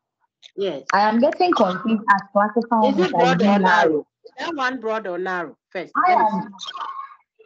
you said broad, but I'm getting confused classifying it as narrow. No, hold on. So you are okay. So you don't think it is, or you don't understand it to be broad, right? Yes.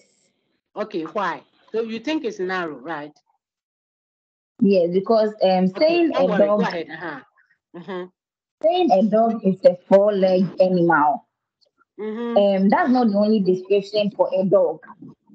There are other description you can give for someone to know a dog, but if you only give let me explain 4 legs yes, but is it one of the descriptions a dog has?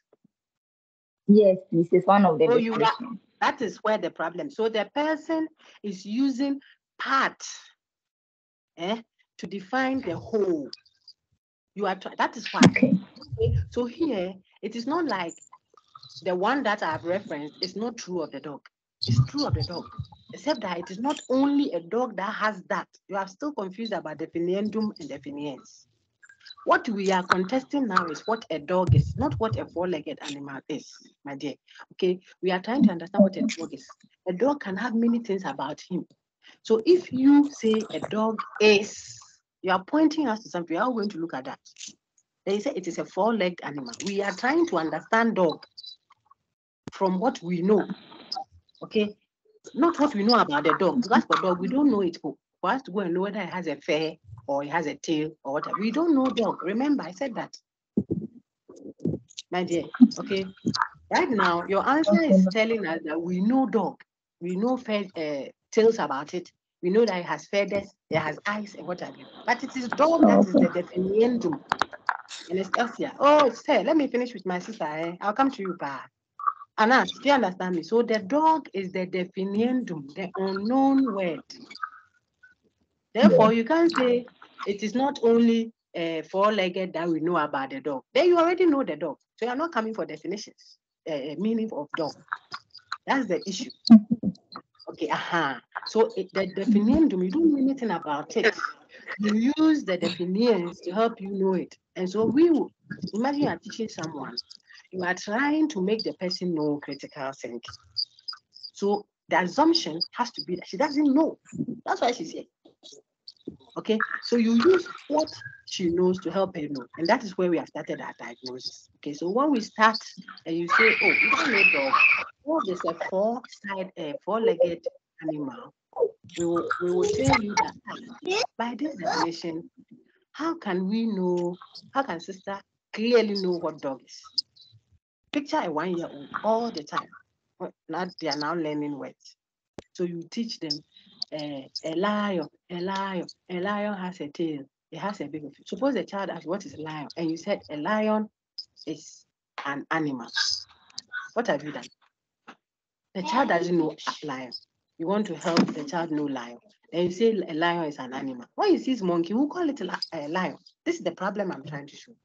Because you have broadened it. When he sees lizard, it is also an animal. We'll call it an animal, a lion. My dear Nas, please, you understand now? Okay, yes, I do. Please, so in this case, this fall under narrow definitions, right? We are still engaging Madam's question. So when I said, if you don't know lion, if you don't know lion, look at, what's the thing? Animal. That's what I said. That would be broad. Okay.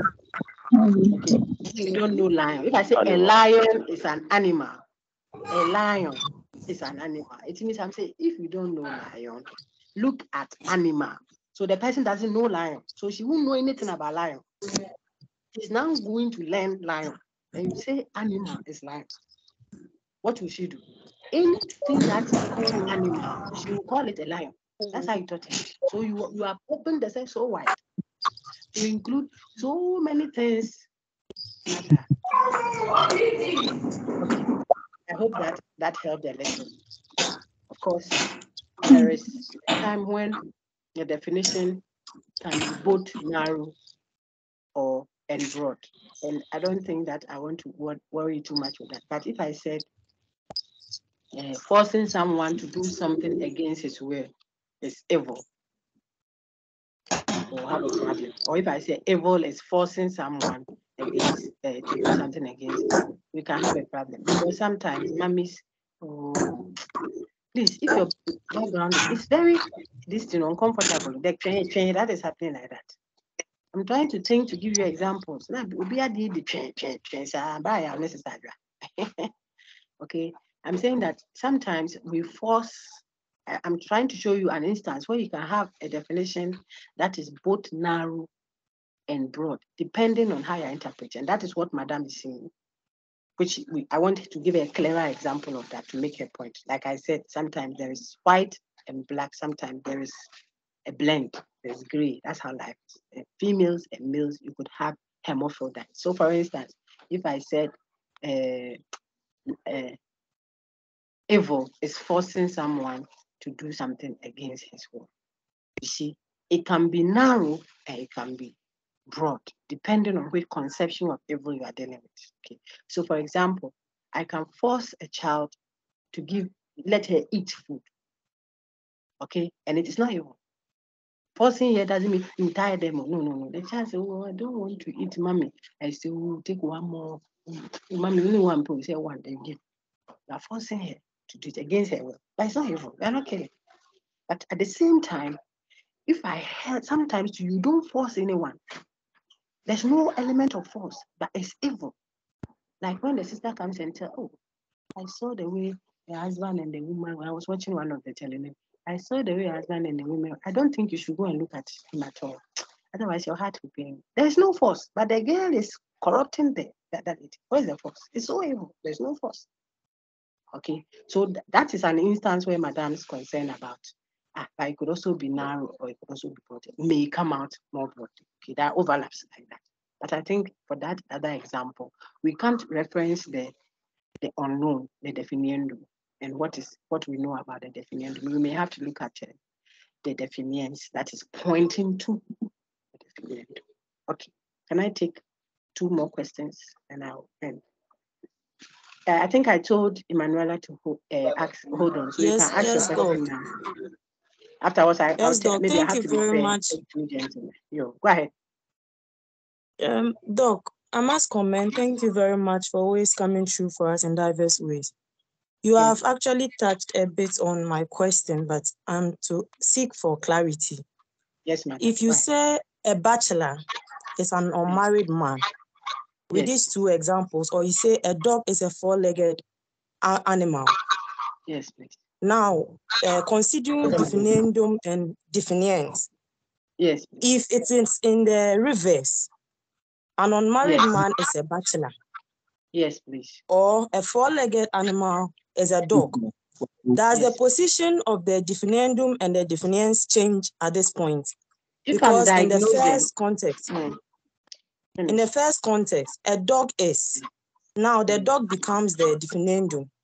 Yes. And the 4-legged animals is the definiens. I get you. Or a bachelor is. No problem. Yes, please. Okay. So you are asking now, if the my second question is, yes, please. If you don't mind, let me finish that. I will let you ask the question. Because it's a good question. Please. It will help others. Okay, so let me respond to that. Take that down. I'm saying that when you said the reverse, I got it. You see, I'm now teaching you. So I want you to first of all understand the diagnosis. If I'm diagnosing whether the definition is narrow, broad, secular, or vague, I am trying to use examples that will help you see why I say it's vague, okay, or why I say it's narrow, like the ones on the screen. Where is it? Okay. But as soon as we are dealing with a definition, the unknown word is the definiendo. The known word, what you are using to, when I say the unknown word, the word that is seeking understanding or meaning is the definiendum, finito. I can change it this way or bring it that way. It is still the definiendum. So if I said a dog is a 4-legged animal, the definiendum is dog. If I change the position in the way I'm speaking and say a 4-legged animal is dog, my dear sister, dog is still the definiendum. But I was explaining for you to understand definiendum, definiens, and diagnosis when I'm diagnosing. So suppose I said evil is, for example, murder. Okay, it will be narrow. I'm saying if you don't know evil, always use that principle. You'll struggle back. If you don't know what evil is, look at the one murder, the one committing murder. That is what is evil. If you are teaching someone, say that, I said picture a 1-year or 2-year-old person that you are when you ask what is evil, and the child says, oh, if you gossip, you should say gossiping is one of them. Then the child will know that there can be others, but the one that mommy has taught me is this one. Okay, so that is narrow. You have left certain other things out. How do we know that? Because we are using language. So the language that we have evolved, that we are working with, we know that gossip is also not good. It's also evil. And telling lies and so on. So my dear lady, I've answered, Emanuela, I've answered the question that as for definiendum and definiens, the unknown word, the word you are trying to get meaning for, is the definiendum, whether it started it or it ended it. But when I was doing the diagnosis, I was trying to show people that you want to see whether the meaning that has been given to that word you are looking for is broad, secular, or vague. So I switched it to say that suppose the definition was like this, rather, the reverse. This one will now become narrow. Then I switch again to show that suppose it was like this, then the reverse will be this. That's what I was doing. But definiendum and definiens, unknown word, definiendum. Let's give it meaning, definiens. Second question, please. I hope that helps. Yeah, you are Hello, muted, Doc. so unmute and ask. Please let Emanuela ask a second question, then I'll take yours too. Hey, right. Yes, Doc, my lady. please, that's where my second question comes, my follow-up question comes in. I'm coming. So the first yes, one please, is Doc. Thank you very much. Very clear, please. Yes, please. Thank you. The follow-up question is just on the last statement that you made. Talking about narrow and broad. Yes, please. In the same context, when it's reversed, that's the point I can't understand, because if we say that a dog is a four-legged animal, no, it means in this context it is broad. No, listen. When I say a dog is a four-legged animal, the definiendum is still a dog. The definition is still a four-legged animal. When I tell you, I say a four-legged animal is a dog, still the definiendum is dog, the definition is a four-legged animal. I use that to help you understand. So I could have used another example. Better, maybe we shouldn't use, let's go to that. Maybe we shouldn't use the same example that shows. No, please, I've gotten that part.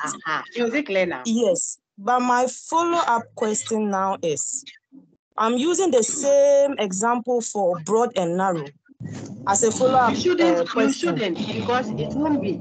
That's the point I've made. You shouldn't use the same example. You should use a definition that clearly is broad, because if you reverse it, the definiendum will still be the same thing. So it can't be the opposite. Please, you understand? Please help me out here with. You have to listen. If you don't listen, we will keep going round. Listen, let me go to my slides, then I'll find you an example that is straight there. Then we don't have to look at this. Look on my screen now. Okay. Please look at it. Yes, please. If I say a dinosaur, it's a prehistorical creature. What does it mean? Please, I'm saying if you don't know a dinosaur, then you look at a prehistorical creature, a creature that existed before history. Yes, right? please. Okay. Yes, Doc. So is this narrow or broad, please? Please, broad. Why? Broad because a prehistorical creature is not only a dinosaur. We have other examples too. Like prehistorical creatures. Very good. It's okay. I think we understand. If you can get some, it's fine. If not, don't worry. Now, if I want, our question now that we are engaging is, if I say a prehistorical creature is a dinosaur, yes, that's your question. Exactly. Right? I don't have to do that, because if I do it that way for our purpose, this example, it will still be what? Broad. I think that's what you said you want to point out. Yes. It is for teaching. I'm teaching, that's why.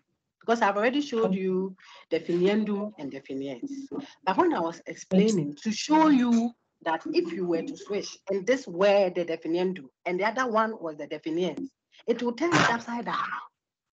It doesn't mean when I switched it, all of a sudden a prehistorical creature has become a definiendum and a dinosaur has become a definiens. No, because we have gone past definiendum and definiens. But the example was to show that now, suppose I said a prehistorical creature is a dinosaur. It means I have switched it. And now, please, it will still be broad, right? Yes, because the definiendum hasn't changed. Okay. If you want the actual meaning of it. So for us to understand a narrow one, I will then use another example. I think it's a cue I've taken. So I'll use another. I won't switch the same thing, because the persons then will think that the definiendum has changed. In actuality, no. I just changed this just to show that. Suppose then that what you have been given as a definition rather had a prehistorical creature as the definiendum and then a dinosaur as the definiens. And it is not what we have worked on, which is the correct one, but this is how it is. Then we'll say we have narrowed it. So I better use another example totally to show narrow. Then I would have used example 2, like the one on our screen now. I would have used the meaning of evil is murder to show narrow, instead of switching the places with the earlier one so that people don't get confused. Is it okay? So the second one is clear. The meaning of evil is what? Murder. If you don't know evil, look at murder. Then that way, I'll not say, okay, let's switch it and see. But when you switch, people will now think now it means the definition has changed. No, I'm just switching to show you that suppose it was the other way around. Then you can now see that now we have narrowed it to the other side. That is the point I was making. So clearly, whether I say to conclude for your, I think others will benefit. And then I think that's the import of the question the other lady asked. That if I say a dinosaur is a prehistorical creature, I'm saying if you don't know dinosaur, look at a prehistorical creature. Finished. You know clearly that that is broad. It has added too many things to it. If I want to show you narrow, I won't switch that same one because then people will think, then the definition has changed. We won't use that. Let's go to another example that clearly shows narrow. The meaning of evil is murder, clearly. And then the definition and the definitions having changed places. Then we clearly see the difference. I don't know if that helps, please. Doc, please. So the meaning of evil is murder. Please, what makes it narrow? If you don't know evil, look at, continue for me. Look at murder. Yes. But Doc, please, evil can be different examples. That is the point. What is evil can be different examples. If you don't know evil, look at. I want us to do it together because the reason I'm indulging our ladies because they are important questions she's asking. Other people will get clarity. I say if you don't know evil, look at murder.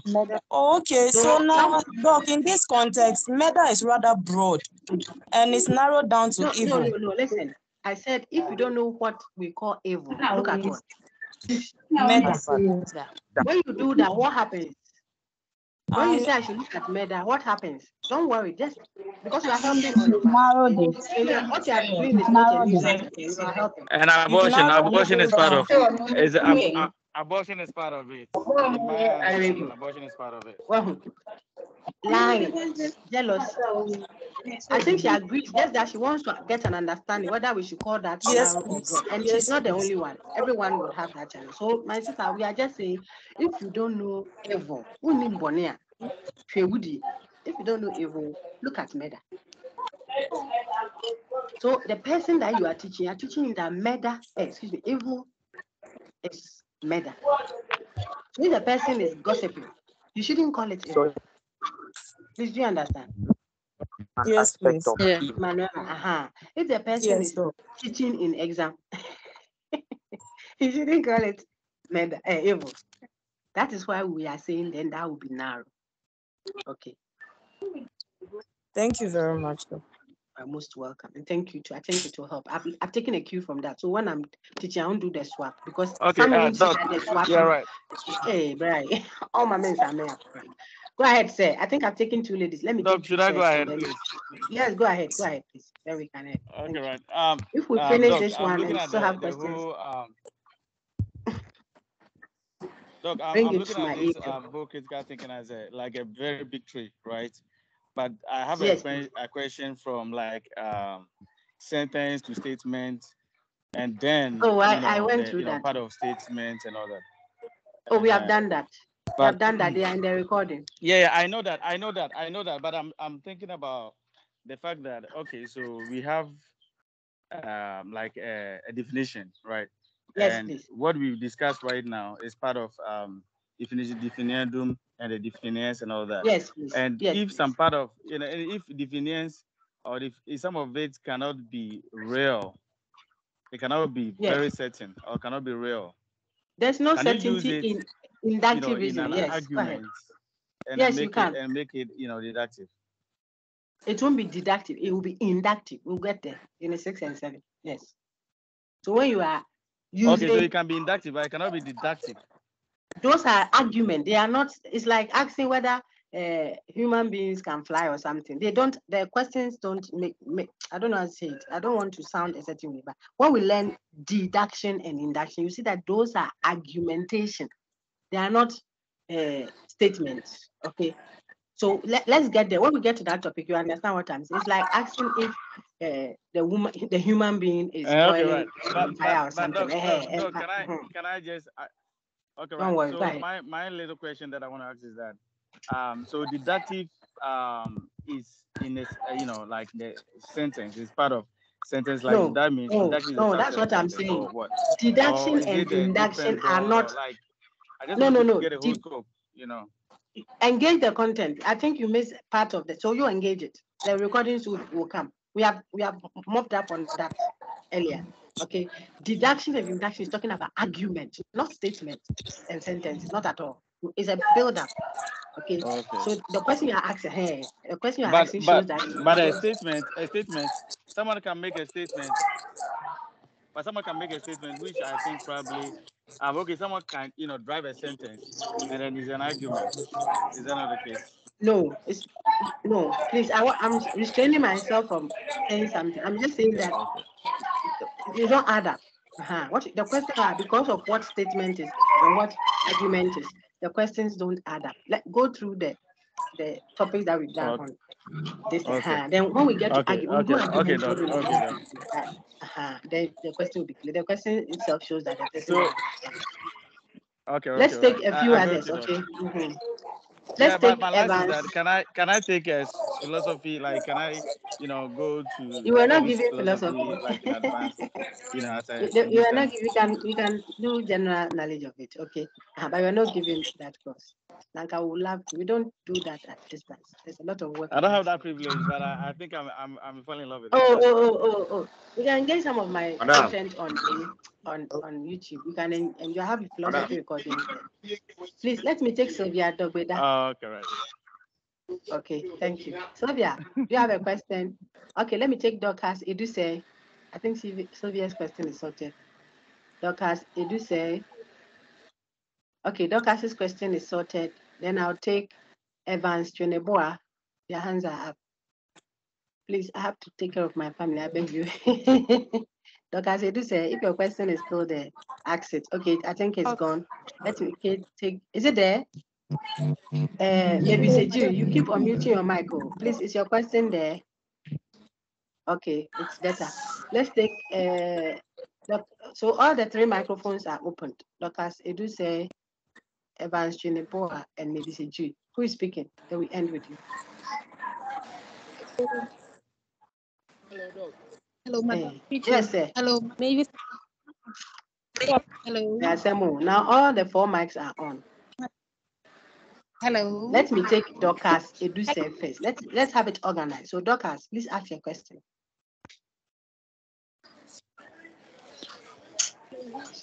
Dorcas Eduse, please ask your question. Dorcas Eduse, please ask your question. Okay, she's off. Maybe she was trying. Let me take Mavis Eju. Please ask your question. All right. Oh, good afternoon. Good afternoon. Please, my question is not about the lesson. I registered for a course I'm not supposed to. So I deleted it on MIS. I pushed Sakai. So I'm asking if I can remove it or join on Sakai. No.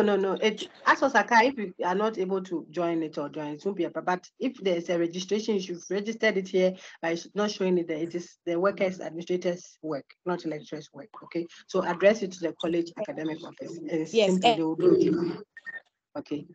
Hussein Mubarak. Okay, thank you. You're most welcome. Hussein Mubarak, please ask your question. There are 3 hands left. Thank you very much. Please, I wasn't clear. If you can quickly set that on the slide. Please, if I can quickly go back to what? If you can quickly click where the narrow and the broad explanation card, there's a place that is secular, and then there's another word. Don't worry, the recording. When we generate the link, we'll share it on Sakai. You can access it wherever you are, okay? And then play it back 100 times. Let me say the same thing 100 times, okay? Then you can understand. So don't worry, I'll generate the link shortly and share on Sakai for you, okay? All right, thank you. Very much. You're welcome. Let's take the 2 left. okay, I have 2 legs. So that is the other one is an ID. That's why I normally don't call the IDs. Okay, Isaac Dodu say, and then I'll take Albert last. Okay. Doc. You see, I'm giving you close to an hour extra because of the how we started. Go ahead, sir. Okay. Good afternoon. Please. Good afternoon, I want to know if let's say the definition. Can I say it is the subject? The reason why we are careful about using the already convoluted term, even when we do when we advance, you see, we don't like using subject and predicate, because when I've defined it, I'm not just referencing the subject. You see, I'm giving you meaning. Okay. That's why we use the term. When we you see, we have reference class and attribute class. We will discuss that along the way. It's the same subject and predicate, but we don't like using that because people have misunderstood. When we say the reference class, it's not just the one word standing there, it's the whole reference to the end.